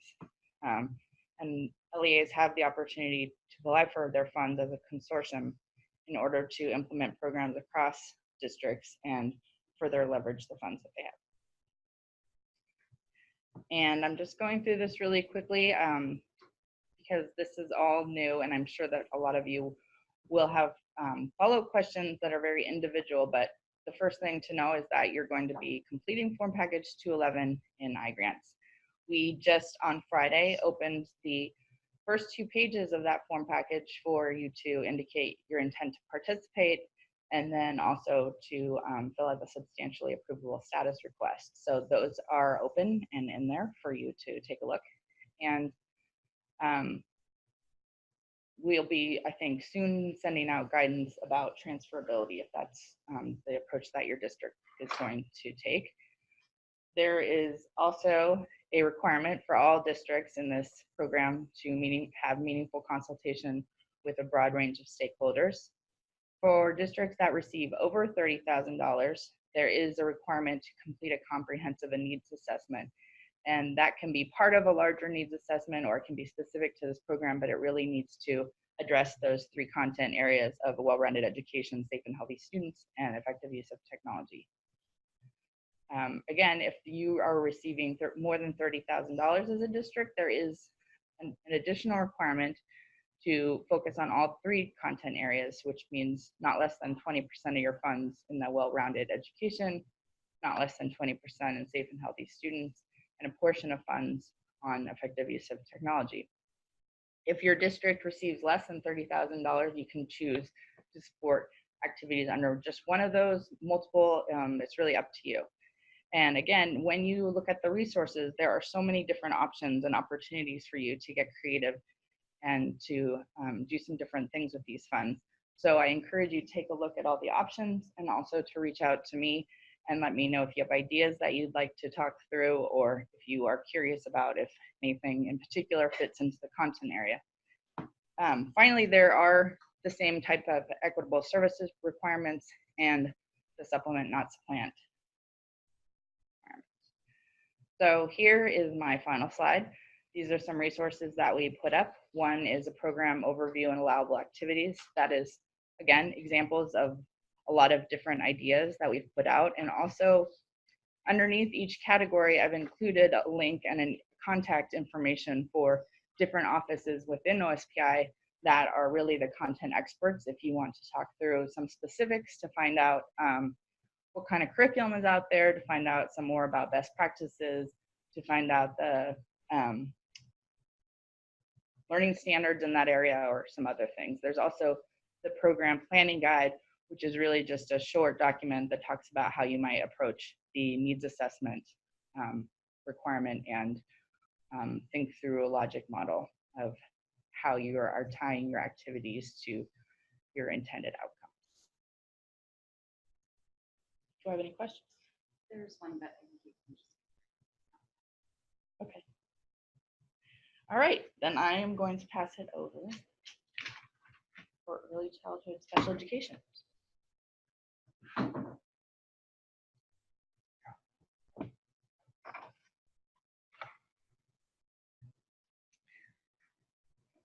Well, hi, this is Sharon Hartung, and I'm a new program supervisor in the special education division. And I'm here to talk about and focus on early childhood special education today. So I've got 4 things that I would like to share with you: some program highlights, what's new, what's not changed, and then some resources. So here's a slide that I'm sure you're all familiar with, the concepts of equality and equity. And so equality is really how we treat everyone in the same way. Equity would be giving everyone what they need to be successful, or in essence, leveling the playing field. And so here's a quote from our superintendent, Rake Dahl, and with a focus on addressing the opportunity gaps and having and promoting equitable access. And so what we were saying in special education is that providing a high quality early childhood education is a great way to promote equitable access. So here's something that we may look at and say, this is not new. This is our least restrictive environment reporting requirement for early childhood education. With this complicated chart that many of you may be familiar with, the federal government and the state encourage us to have children in early childhood education environments with 50% typical peers. So this has traditionally been a pretty challenging thing to reach, in that our traditional models have been a separate special education setting for preschools. So if you look to the right, you can see the little bookmark there. We do have a new early childhood special education coordinator, although she's been with our division a long time, Ms. Valerie Arnold. And so this is a terminology that she is coining as she does professional development and speaking with ESDs and various groups around the state. The concept, core question, helps us get to setting of origin. And so what we're encouraging, promoting, providing guidance on is that when children are identified as having a disability in these early years, we would like to encourage people to think about the setting of origin. So for instance, if a child is in the Head Start program or ECAP, or perhaps early learning services, as Sylvia mentioned, within the migrant working program. We want to encourage you to think about the setting of origin and having children remain where they are rather than having to move them, because that's where they're receiving their services. So that brings us to something that is new and different, and maybe not so new to some people, is that we're encouraging people to think about inclusion of working with those other local programs rather than moving children. So there is a link at the end of these slides that will take you to this self-assessment. And if you're going to start planning in this direction, the self-assessment can really help your district think about early childhood inclusion. And this is also a great resource. This is a book. If your district wanted to plan and look at a different model, this actual book would be a great book study for you and your team. You can kind of rethink how your staff, your teachers, speech therapists, etc., are deployed. So what we're encouraging is for you to think about an itinerant early childhood special education model where teachers go out to the other programs, whether it be Head Start, ECAP, early childhood setting in the community, childcare. This is really a way to keep kids in their local settings. There's a link to this book if you wanted to secure some of these copies for your planning team, your professional learning community. So to conclude, this slide is reflective of the new leadership in the special education department. We do have a new assistant superintendent, Glenn Gallo, and a new director, Tanya May, who are really out in districts and ESDs promoting this philosophy. And you can see there that we're growing leadership, we have a growth mindset, and then you can see evidence-based practices is really, what the focus is. We have a long history of focusing on programs, but also compliance. Compliance won't go away, but we do have a huge shift in our thinking about instruction. And in partnership with these wonderful state and federal programs, there are many conversations going on, not just in early childhood education, but as ESSA and your needs assessment and your planning go along, special education is definitely in partnership with everyone at the table. So here are the links to your resources, the book. Other resources are there if you want to rethink your model in early childhood special education.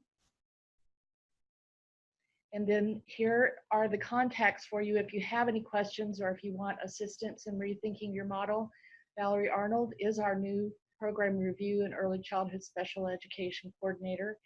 And I'm a new program review supervisor in special education, but I also have a background in early childhood. So if you have any questions, feel free to email us or give us a call.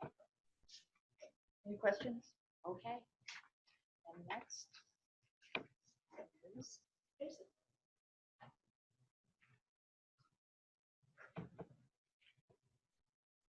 This is Jason Miller again. I'm going to share with you some what's new and what's not with the Learning Assistance Program.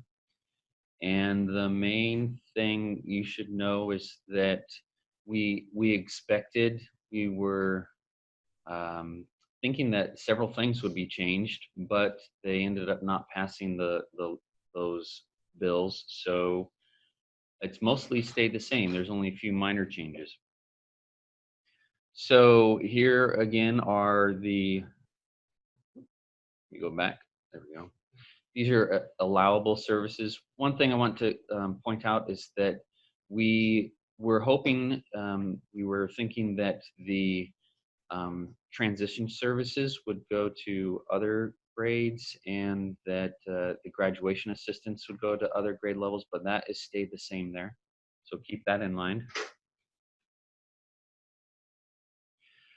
The form package 218 is already open, and that one for your LAP program. The menus of best practices will be updated sometime this month. I think in the next couple of weeks, those will be updated. There's just a couple new entries that they will put in the menus, but watch for that coming soon.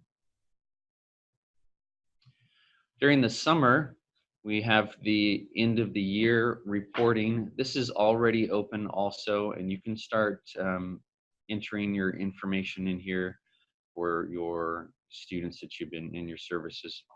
The form package 247, the summer school iGrant, is also already open. So you can enter your summer school information there if you use LAP funding for summer school. Then in the fall and winter, the menus will be provided to everyone. You will be able to use those in your schools and district. Data collection for the end of the year reports, that should be ongoing, and CPR for next year is ongoing for LAP. There were just a couple minor changes here.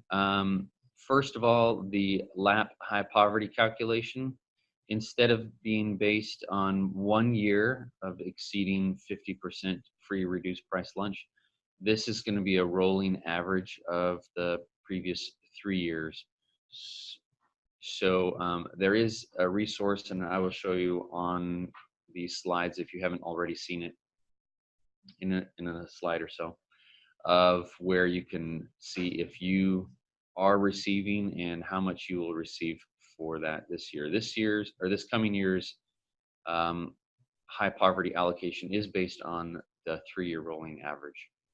There was a dyslexia bill that passed that did include references to LAP for funding for identification and services for students with dyslexia. That is going to begin in 2021, and we will provide more information about how that's going to work in the future, in the near future. One piece of good news for those of you that were having trouble using up your LAP high poverty from the 17-18 school year, there is going to be a rule change that is going to allow you to carry over 100% of your unspent high poverty funds. This is a one-time only exception, and then we'll go back to the 10% next year. So you can carry over 100% of your LAP high poverty funds from the 17-18 school year. So we have these are links to resources that can be useful for you. The menus in the same place that they've been before. It will be noted, you'll receive a Gov delivery when those are updated. But we also have the LAP guidance. The end of year reporting webinar is on this link here, and other information. There's also some new guidance about that's the next. There's the LAP calculator that has the new information about there we go. The new information about who is getting the high poverty allocation and how much.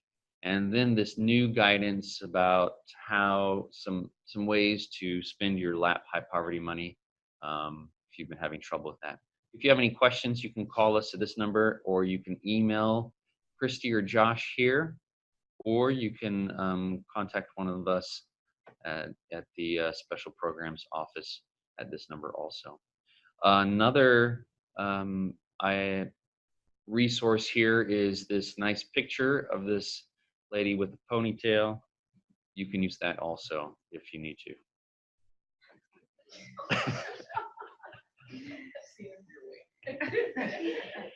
That's all I have right now, and I'm going to turn the time over to Ella for the next piece. Good morning. This is Ella DeVerse. I am a program specialist for the education of homeless children and youth in McKinney-Vento here at OSPI. Today I'm going to tell you a little bit about the education of homeless children and youth, and also talk to you a little bit about the education of children and youth in foster care. So moving on, we're going to start with McKinney-Vento. One of the things to know about McKinney-Vento is it's actually been around since 1987. It was reauthorized and kind of beefed up in 2001 with the No Child Left Behind Act, and has recently been reauthorized again under the ESSA. So what does McKinney-Vento do? McKinney-Vento requires school districts to identify a McKinney-Vento liaison that is there to identify and provide services to students and youth who are experiencing homelessness. As I said, it is a federal requirement for every district to have a liaison. And that liaison has to provide the services, supports, and referrals to ensure that that student has educational success. One of the things that's incredibly important to remember about a liaison is that they have to have the capacity in order to complete this job and make sure that they are serving students to the extent that is needed. Liaisons and LEAs are also required to work with community agencies and organizations. This is important because a lot of the services that our families are in need of are actually accessible through the community. So we're talking about things like housing agencies, healthcare, those types of services, sometimes food banks, clothing banks. So it's incredibly important that the liaison and the LEA has continuous contact and coordination with these agencies and organizations. One of the other important things to remember about our students that are experiencing homelessness is that they're categorically eligible for Title I services. And this is for any building in the district, not just buildings that are school-wide or targeted. If they are attending school in a district building that does not have Title I services, those services do still need to be provided to that student. And it has to be worked out through the district how they're going to do that. There are quite a few provisions under McKinney-Vento, but we're going to stick to some of the basic ones and talk a little bit about funding. So funding sources for McKinney-Vento are pretty normal. There's no changes to these. Title I set aside is required for all districts that receive those federal funds. We also have a set of McKinney-Vento grants, which are federal dollars that come to our state. This process is a 3-year competitive grant cycle process. Right now we're in year 2 for that. So next spring you will see those grants reopen. Additionally, the Homeless Student Stability Act was initiated in 2015 or 16, I can't remember. But that is a state grant program, and that is once again a competitive process as well. And those are open now, but I do want to put a plug in here that they close today at 4. So if you have a grant application in and you're intending to get that submitted, I would get on that ASAP. So talking about the homeless education set aside, as I've mentioned, this is a required set aside for all districts that receive federal funds. One of the important things to remember about this is that this is to meet the unique needs of students experiencing homelessness. One of the things that I like to remind districts is that oftentimes they'll look at this needs assessment and they'll look at the set aside and they'll just try and come up with a number for the set aside. Well, one of the things that's important to know is that the Title I set aside should be the last source of funds that you utilize to meet these needs for these students. So when you're compiling this needs assessment, what you should be doing is looking at your district as a whole and figuring out, these are the needs of my students. And then these are how we meet these needs through the community. And then these are how we meet these needs through maybe the district grants for McKinney-Vento, or if you have a homeless student stability grant. And then how do you meet the needs through your regular education programs? Maybe you have a migrant grant. Maybe you have other Title I funds that you use, or Invest Ed or ASB. And then after all of those sources have been depleted, then you would look at your Title I set aside to meet those needs. One of the other important things about that set aside is that it comes off the top of the district allocation, and this is before any allocations are made to other buildings.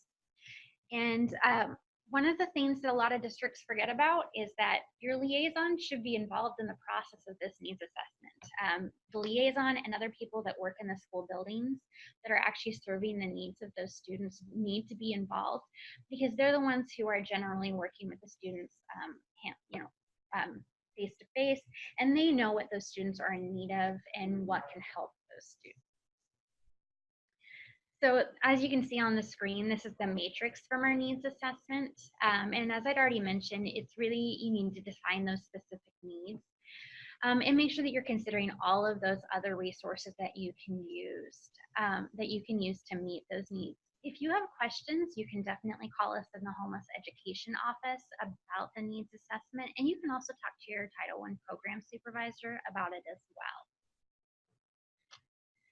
As for allowable expenditures under the Title I set aside, there's a list of 16 allowable uses. Most of these are pretty general, things like clothing and uniforms and PE clothes. One of the things that is important to remember is that it's really hard to go to school if you have clothes that are dirty, or maybe they smell and they haven't been washed for a while. So things that are needed, like clothing, socks, underwear, sometimes even shirts and pants. Not having clean clothing can be a huge barrier to students, and that's something that is a big part of McKinney-Vento's removing those barriers. Student fees that are necessary to participate are also things that are allowable. One of the things to remember is that fees are actually supposed to be waived when it comes to McKinney-Vento. So every once in a while you might have a fee that you'll pay for, but generally you should be waiving those. So those are class fees, those types of things, sports fees, fines you can pay for using your Title I set aside. Other things to consider are school supplies.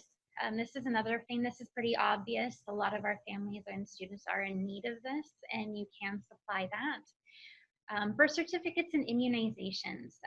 A big part of McKinney-Vento is immediate enrollment despite a lack of documents. So you cannot withhold attendance or participation due to a lack of these. You can request them, but you can't require them. So when you're working with these families, the liaison can definitely help to get these items for the families, but you can't deny enrollment, attendance, and participation without them. You'll notice food on here, and food I'm going to talk a little bit about because it's pretty specific. This is not to go and fill up someone's cupboards or refrigerator. Unfortunately, this is food specifically for academic purposes. Example would be a student that is going to state wrestling tournament and needs food for the trip. You could help provide that. And then medical, dental, healthcare, eyeglasses, hearing aids, those are all things that you can utilize your Title I set aside for if you don't have other means to meet that need. One of the things I always remind people is that the Lions love to help with eyesight, so they should always be the first ones to call for that. Counseling services to address anxiety. This is unfortunately something that our students really deal with. So if it's becoming a barrier to their education and you need to provide it, that might be something that you need to look at. Outreach to students in shelters, motels, etc. This is something that often liaisons have to do, is go out there and meet those kids and meet those families to help them out. Extended learning time, such as summer school, etc. Our students, if they are in need of that in order to pass along to the next grade or to graduate, this is definitely something that needs to be considered as far as removing those barriers. Tutoring services is another one that falls right along with that. If you have a student that's in need of tutoring services, you do need to provide it. Some districts even take a student from one school over to another school in the district for afternoon tutoring if that specific school doesn't have a program. Parent involvement. Parents of students experiencing homelessness have to have the ability to be involved in their students' education. So this could be anything from helping a parent get to a conference to getting to a band concert. It could involve quite a few things. And then when we're looking at fees for placement tests, college, and then GEDs, the interesting thing about these is that while yes, you could work with this, our students are all categorically eligible for free and reduced lunch, which means that they have the ability to get those free waivers from their counselor. But we also have those students that need to take the test 4 or 5 times, and those waivers usually only work about 3 or 4 times. So if you have a student that needs that extra time to take that test, you can go ahead and use your Title I set aside to pay for that. So just a reminder that this is, you have to look at all of your other resources first before you utilize that Title I set aside, but it's important to remember that these are the allowable expenses. So you will notice that transportation is not on this list. Transportation can be utilized under Title I set aside for excess costs. So all of your transportation costs should actually be submitted to Program 99. That's all of your McKinney-Vento, basic transportation, etc. All needs to be submitted to that, whether it be yellow bus, mileage reimbursement, taxi cab, any of that type of stuff, all needs to be submitted to Program 99 as it's counted under your normal district allocation. And then any of your excess costs for that, say you're funded at 94%, if you have 6% in excess costs, you can then use your Title I set aside to pay for that. If you have further questions about transportation, I would recommend that you email us. We are answering that question quite often right now, and I am more than happy to do so. So to finish up with foster care, one of the important things to know is that when McKinney-Vento was reauthorized under the ESSA, awaiting foster care was removed from the eligibility criteria. And a new program that is solely to serve foster kids was created. So all of your foster students are eligible for services under foster care, which has very similar McKinney-Vento-like services. And any of your students that would have originally been considered to be McKinney-Vento due to the awaiting foster care part will not be eligible for McKinney-Vento under that. They will be eligible for foster care services. So schools, child welfare agencies, communities, and families must work together to provide the opportunities and services to support these students.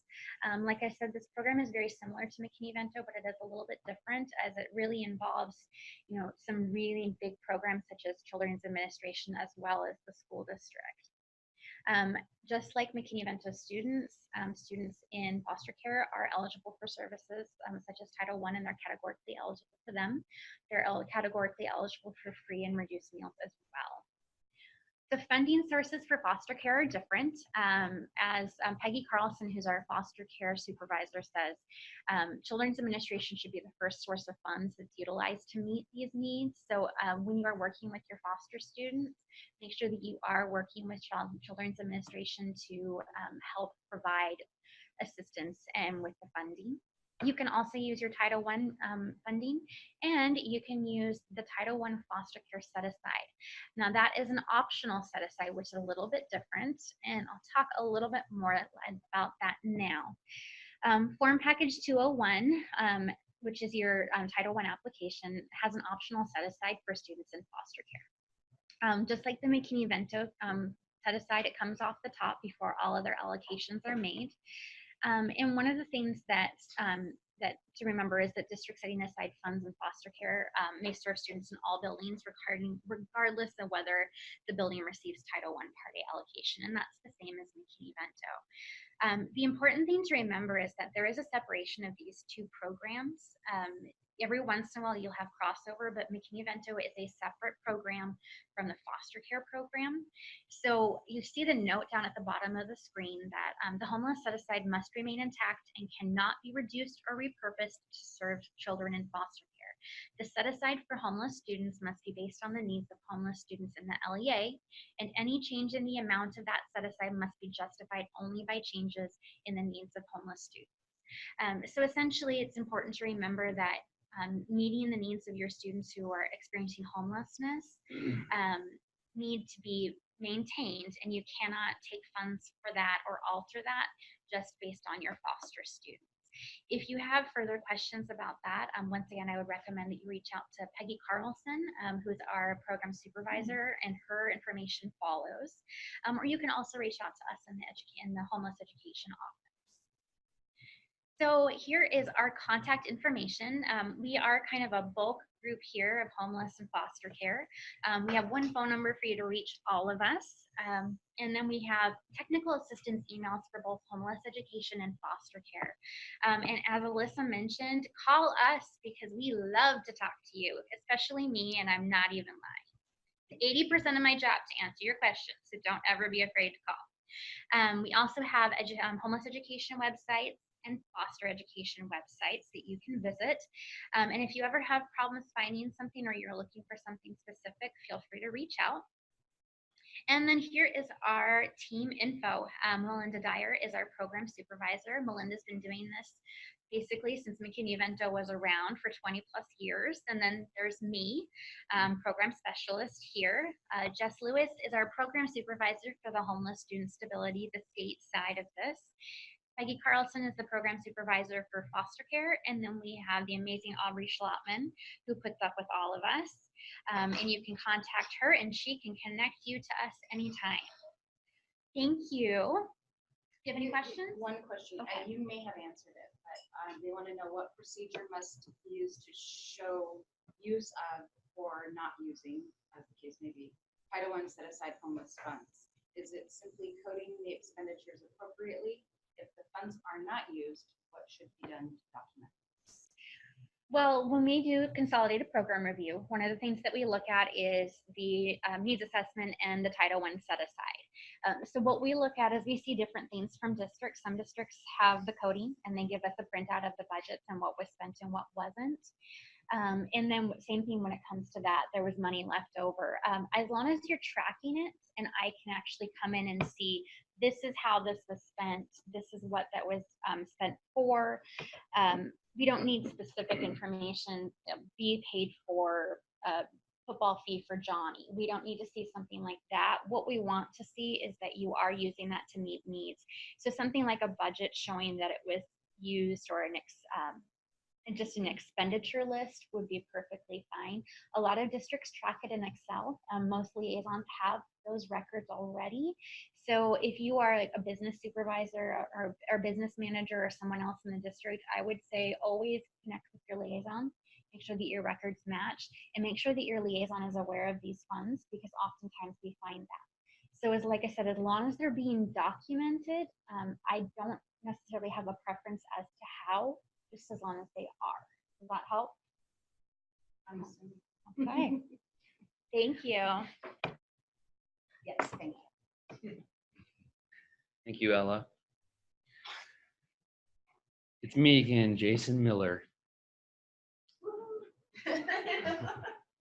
So now what we're going to, whoops, wrong way.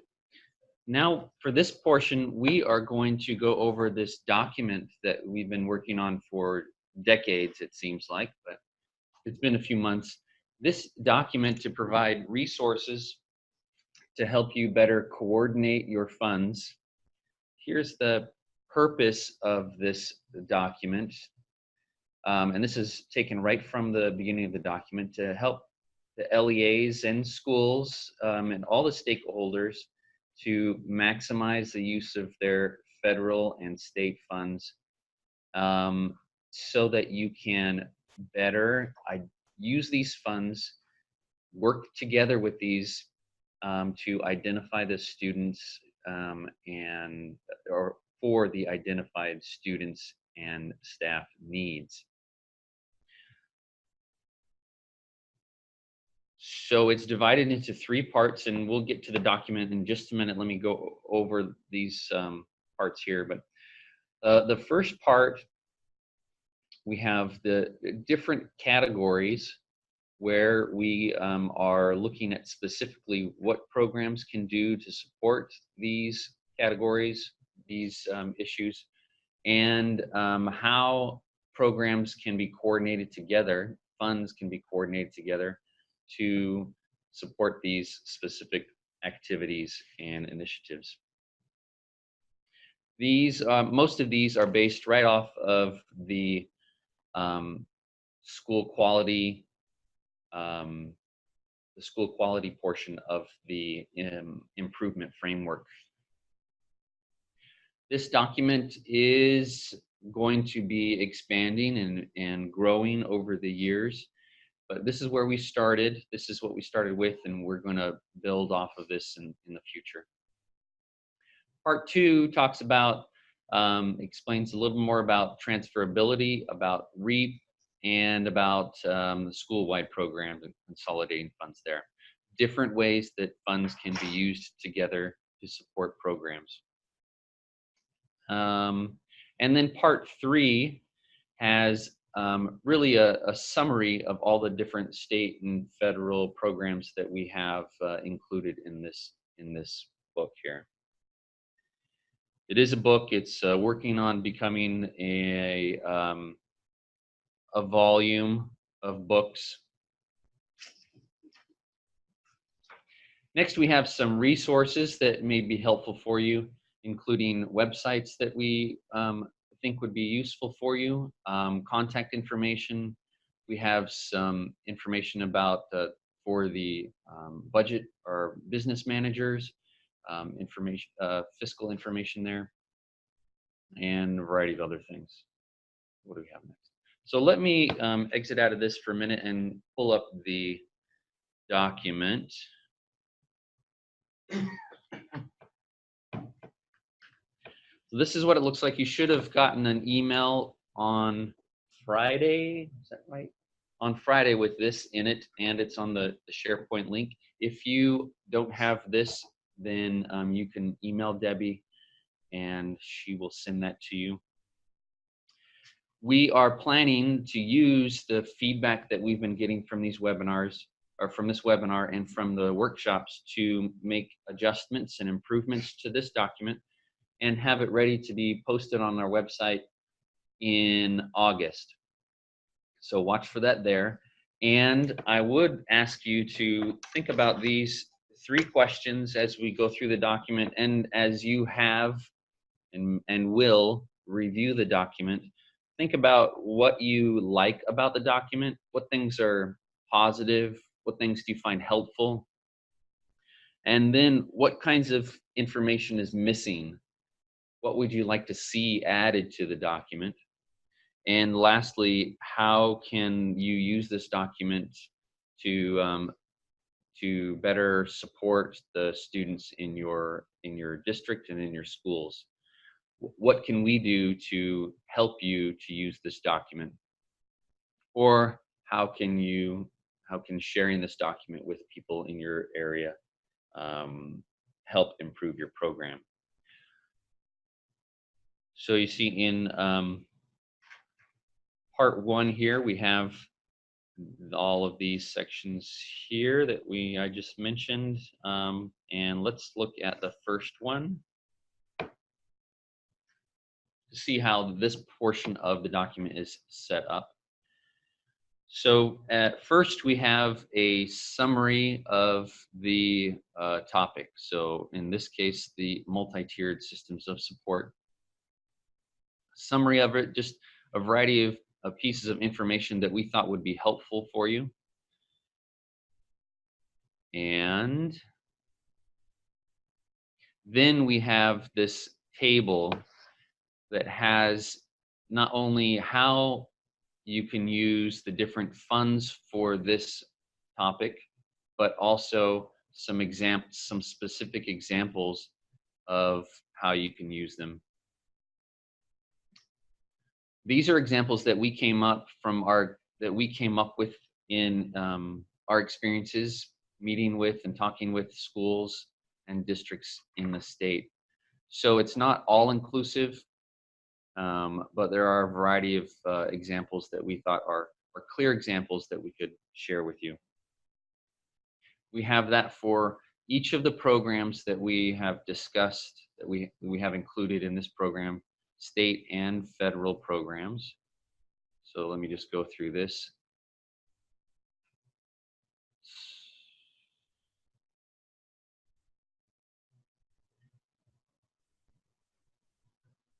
See, in each of them, it's set up the same way with a little summary at the beginning, and then some examples of how these funds can be used. Title 3A, TBIP and Title 4A.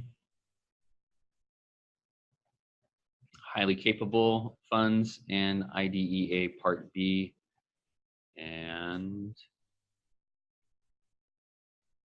CEIS here. Okay, is that the last one? Yes.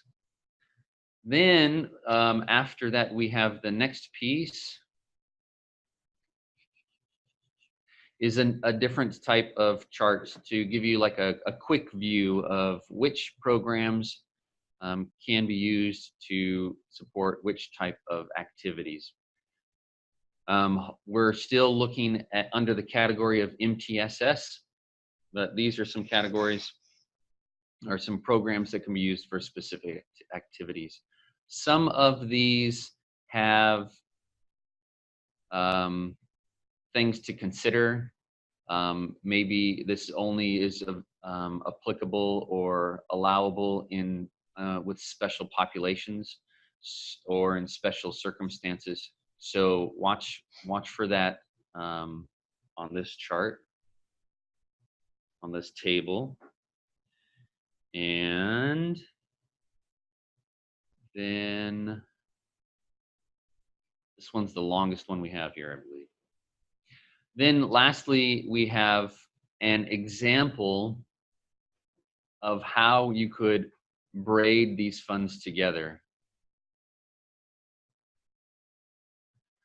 So we give you an example of an issue that schools or districts may have to deal with, and then how they can resolve that issue by braiding funds.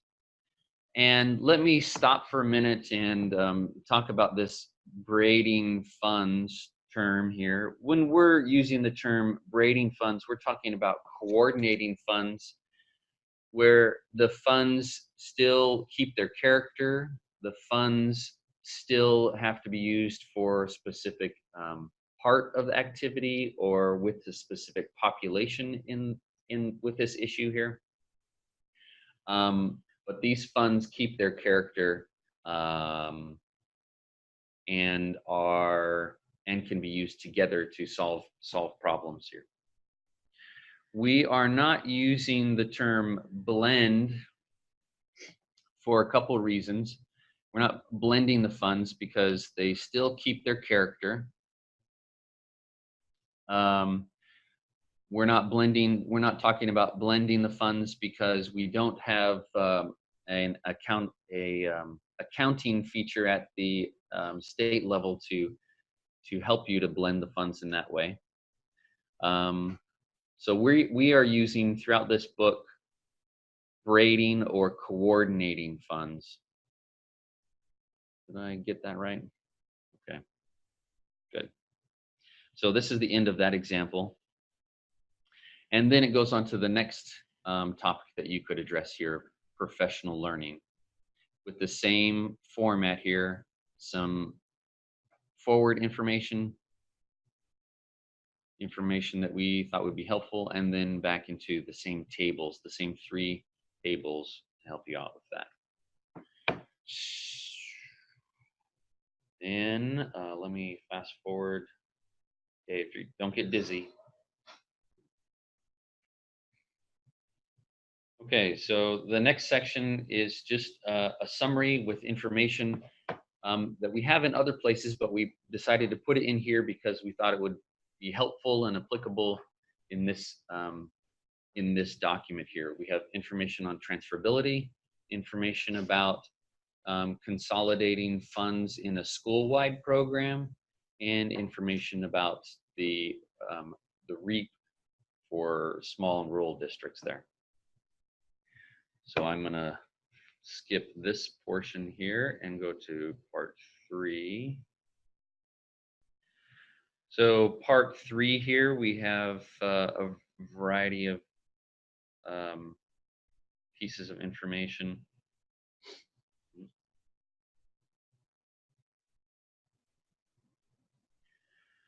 So program overviews. Short overviews. This might be a good place to go for those of you who are new or were just assigned a new program that you have to start taking charge of. summary of the programs, just a few pages each. Each of the programs that we've talked about here, and then the next part we have a question while I'm going through this. Is there a formal notification that needs to be provided to OSBI if our school consolidates its funds? Or does consolidation just mean the coordination of use of both federal and state funds for the various services provided to our students? So you can consolidate your funds in a school-wide program. And if you have questions about that, you can call our office. But there should be lots of information on the website on the school-wide program section about consolidating funds there. Component number 4 in the school-wide plan. What we're focusing mostly on here is the coordinating funds, and you don't need to notify us about how you're coordinating your funds. You will report normally how you, for each of the programs in the different iGrants, for how you're using the different programs, funds. Anything else? Okay. Okay. And let me go to the next section here. We're almost there.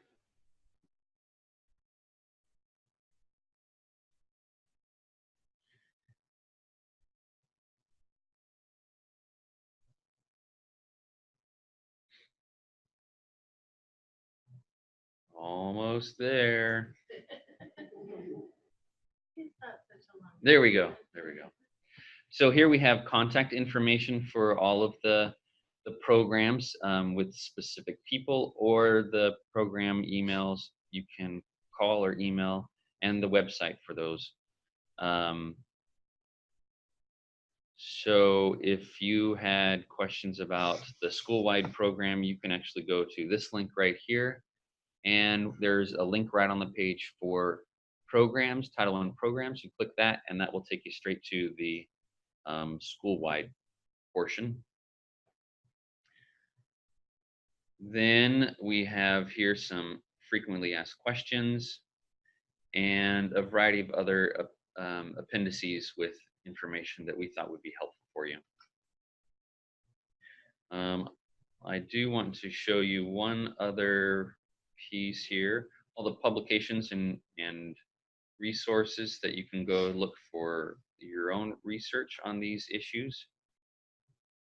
And we also have this section that talks about, it gives the requirements for the supplement, not supplant pieces of the law for the different programs, because they're not all the same, of course.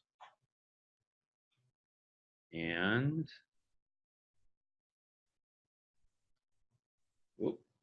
this document here, there we go. We're working on this document, updating this as we get more information, but this has good revenue codes, good information about what revenue code, what program, and which topics you could use. So this might be good for the business manager in your district or school. And then that is it for this document. So I want to emphasize that this document is in draft right now, that we are trying to make this helpful for you. We want this to be a good resource for you, and your feedback is important to us. So please let us know. I would suggest sending an email to Debbie. She does not get enough emails. So send Debbie an email answering these questions. What do you like about the document? What's missing? And how can we help you use the document, or how can this document help you in your district and school? Debbie's email again is in the chat box at the beginning of this webinar. Do you have any other questions about this piece here?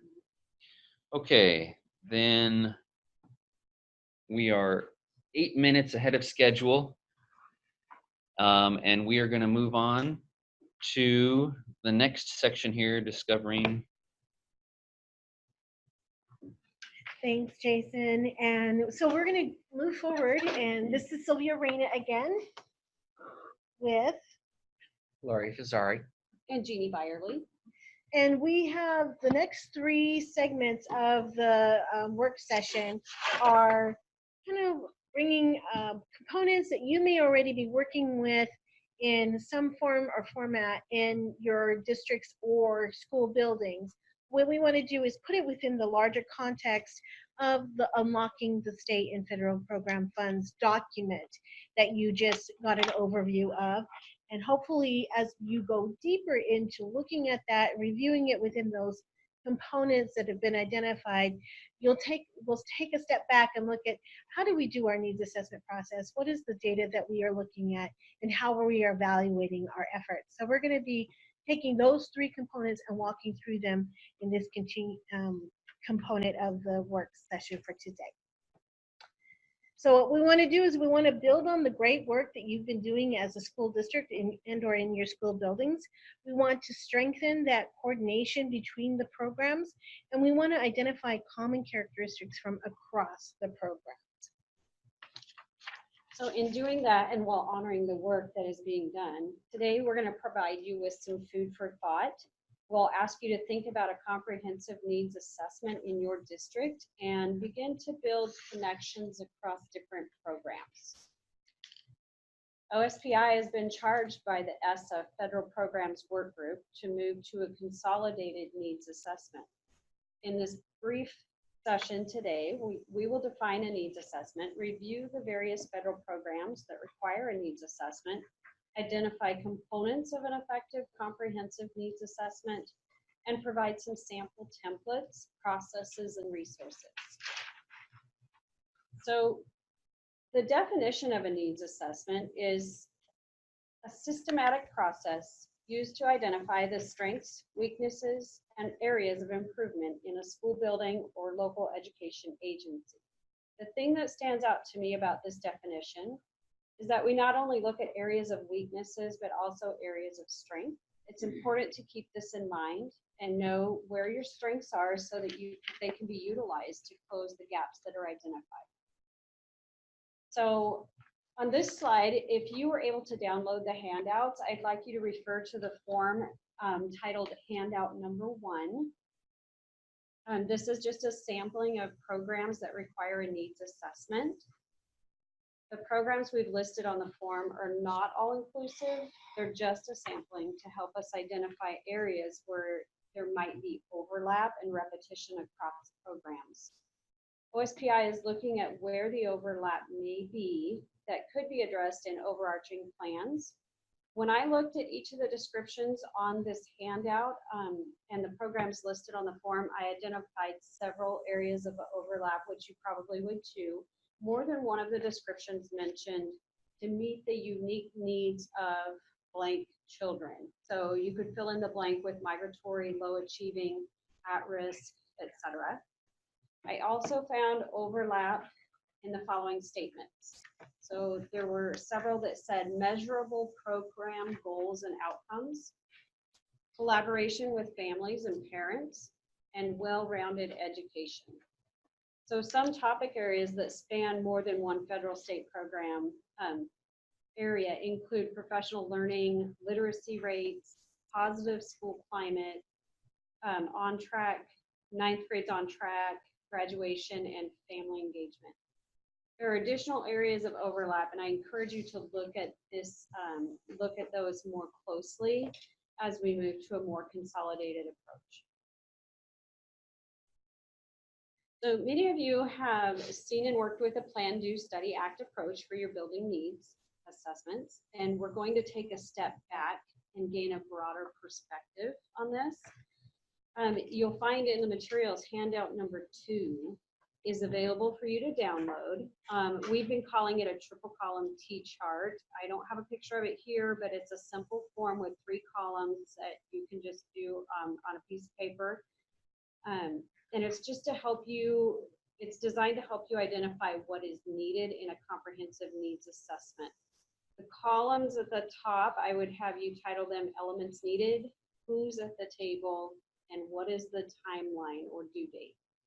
Now, if you can, prior to determining the best approach or process for completing a needs assessment in your district, take about 5 minutes doing a think and write on your own. We're not going to do it right here, but just do it on your own when you can, and just kind of do a brain dump in those 3 columns. I would encourage you to talk to others in your district and brainstorm together, which always generates more ideas. 2 brains are always better than 1. And here are some of the elements you may want to consider on this slide. What are the needs in your community? Who should be involved in the process? Does this include members who articulate the needs of special populations like homeless, migrant, English language learners, etc.? Do I need external partners or community business leaders? What data already exists that can be easily accessed, so you're not duplicating efforts or recreating already existing resources? You may also want to consider, how do I ensure I get the support I need to complete the needs assessment process? What will be the communication plan to ensure all partners remain committed to the task? What will be the communication to parents and community about the identified needs of the various student populations?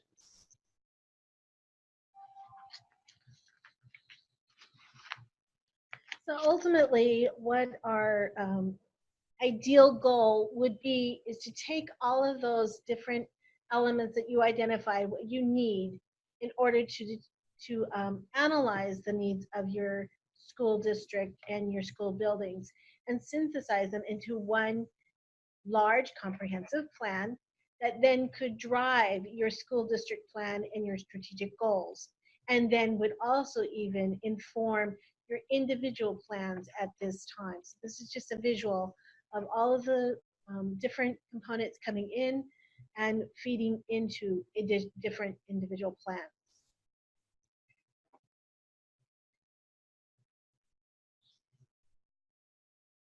One of the pieces also that we wanted to share were some templates and resources that can help you in navigating this activity and this effort, and also to share with you that we are looking at this as a state to see what we can do to also help provide some additional resources and templates that could help you with that comprehensive component.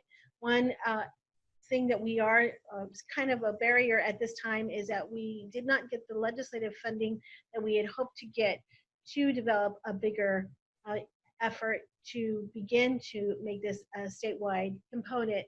But we are going back to the state legislature to hopefully get some more resources that then can help you in developing a larger comprehensive application and or needs assessment. So these are the resources that are available that we thought would be helpful to you, especially the school-wide template with the Plan, Do, Study, Act.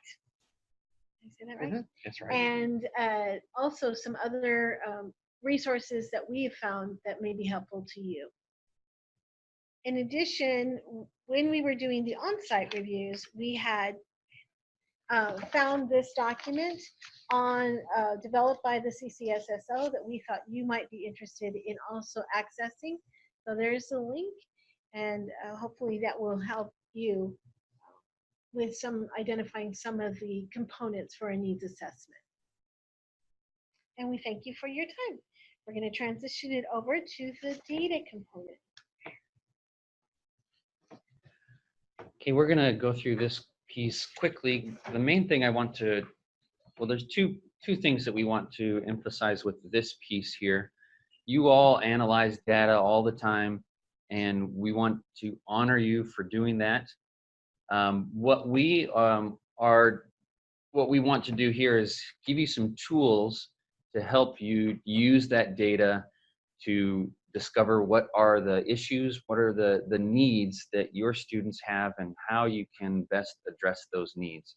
So there is already a resource online. I'm going to skip these here. So this here, to emphasize that this is, there's a lot of circles here. Is that the last one? Okay. This is a cycle, and we have you've heard of this, the Plan, Do, Study, Act cycle of inquiry. We have some other resources here if you're interested in, maybe you're having trouble sleeping at night, you can take some of these large documents and read them, and it'll help you sleep. But it also could help you to resolve some of your problems that you're discovering as you analyze your data. So the first piece that we want to emphasize is that this is a cycle. We understand that you're not going to fix all the problems that you discover at the beginning of the year by the end of the year, but you are working towards this, and we are working towards it on our end at OSPI to try to keep improving, and we want to help you to do the same thing. So there is a document on our website, and I will show you how to access that document in just a minute. But this very large document, I think it's over 300 pages long. This document has really the inquiry, the cycle of inquiry, divided up into these 6 pieces here. And there is a link right here to each of the different chapters in this large document. But there's the getting ready document, the identify the issue chapter, understanding the issues chapter. All of these 3 pieces can fit within your needs assessment piece, along with this last piece, this next piece here, the one that we wanted to show you an example of from the document, of diagnosing the cause, or the root cause analysis here, to try to use your data to discover really what is the problem and how you can address that problem effectively. And then the last 2 pieces are the plan and take action, and the evaluate the results. And this is a cycle, so it doesn't end here with evaluate, but goes right back to getting ready, using the information from your evaluation to figure out how to address those issues. So let me go to show you where this document is. And first we're going to go to our website here. And I just do a search for OSSI on our page and bring up this page here. And then you're going to click on the study button here. There we go. And then down at the bottom of this page is the cycle of inquiry data toolkit. And here's the whole toolkit. You can open up by chapter or open up the full toolkit here. But we're going to look just at this diagnose the cause section.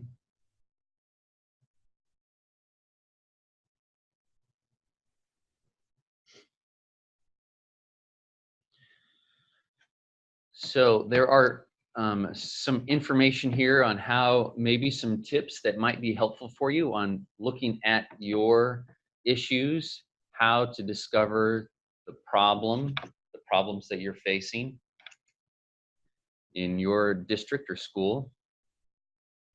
And then some specific tools some specific tools such as how to best draft a problem statement, and then templates to help you with that. And then this is one that when you're thinking about how you can address the issue, how you can discover what the root cause is. This fishbone example is one that we've heard that a lot of schools and districts really like to use, breaking down the problem by looking at the different component pieces or the different issues that feed into that. And there's a template there to use. One that we have used here at OSPI several times is this significance and control matrix template, where you can think about a problem or an issue, and then does it have high control or low control? And let me open up the template here. Please hold.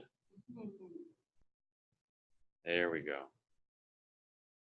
So do you have high control over this or low control? Is there high significance or low significance? This can help you. This has helped us at OSPI in several situations.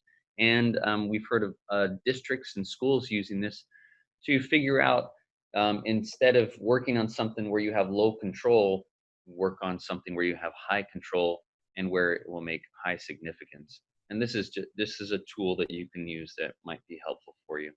There are other tools in this document that you may find helpful. We wanted to make this show you where this is and make sure that you know about it, to better help you to use your data to resolve concerns or resolve issues that come up in your area. So, any questions? Anybody have anything else here? Okay. Then we are going to move on to the last piece, I think. So we're just I ended my piece too quickly, too fast. So we are rounding up the people that are going to do the last piece, and so we'll be with you in just a moment. Put that when you're ready. Hi, good afternoon. Actually, we're almost in the afternoon. So I'm going to be talking to you about the evaluation process, and it's just going to be very quickly, what is a program evaluation? So it's an ongoing and relevant and actionable analysis of progress to produce useful information for improving educational practices and student outcomes. So what the objective is for this short description of how to evaluate is basically to introduce you to a continuous improvement model for evaluating your program. Let's see. So why do we want to evaluate? Is we want to make sure you determine the impact on student outcomes, to review and revise the plan, and of course for sustainability, to coordinate and maximize your resources. So the implementation evaluation process that we're trying to promote here is the Plan, Do, Study Act, which you probably have used quite a bit now if you are a Title I or a school-wide. But this is, of course, going beyond if you have a Title I or a school-wide, Title I school-wide or a targeted assistance program model. This is about your whole process as a school, as a district, to look at how you evaluate your programs, and of course, making more intentional using for your decision-making process, and also to make meaningful changes and alleviate barriers and achieve expected outcomes. So I wanted to go through each of the sections, which is plan, which is to identify challenges and select strategies to address. So we provide you with a guiding questions for this process as well. Some of them is, what is the need and why are we selecting it? What does the evidence recommend? And for the due process, we implement the changes. So what changes are we implementing? Our staff trained to properly implement the changes. And basically what you want to do with the evaluation process is access the success of the changes. The improvement work, what do the data tells us? How does the new data compare to the baseline data, and what explains our success and setbacks? So then we go into the act step for this process, which is determining next steps and what changes should we make, how will we sustain the positive changes, have our needs changed since we began addressing this, and one can always learn from our experiences. So this is part of what we wanted to promote, especially with the Plan, Do, Study, Act process. So you can think about evaluating your overall systems that you are producing in your school districts or at the school level. And I think this will be very helpful to your staff and also to the people the stakeholders who you can bring into the evaluation process to help you decide what the next steps are. Oh, is this mine too? Well, we had an activity planned when we were doing your spring workshops. And what we wanted districts to do was basically to share their expertise. So we went through these questions, and a lot of them, we had some good feedback in both Yakima and ESD 113. You do not, of course, have to do this right now. So, so we'll move on now to the end of the PowerPoint. And thank you for your time. So good afternoon, everyone, or not quite afternoon, just a few minutes.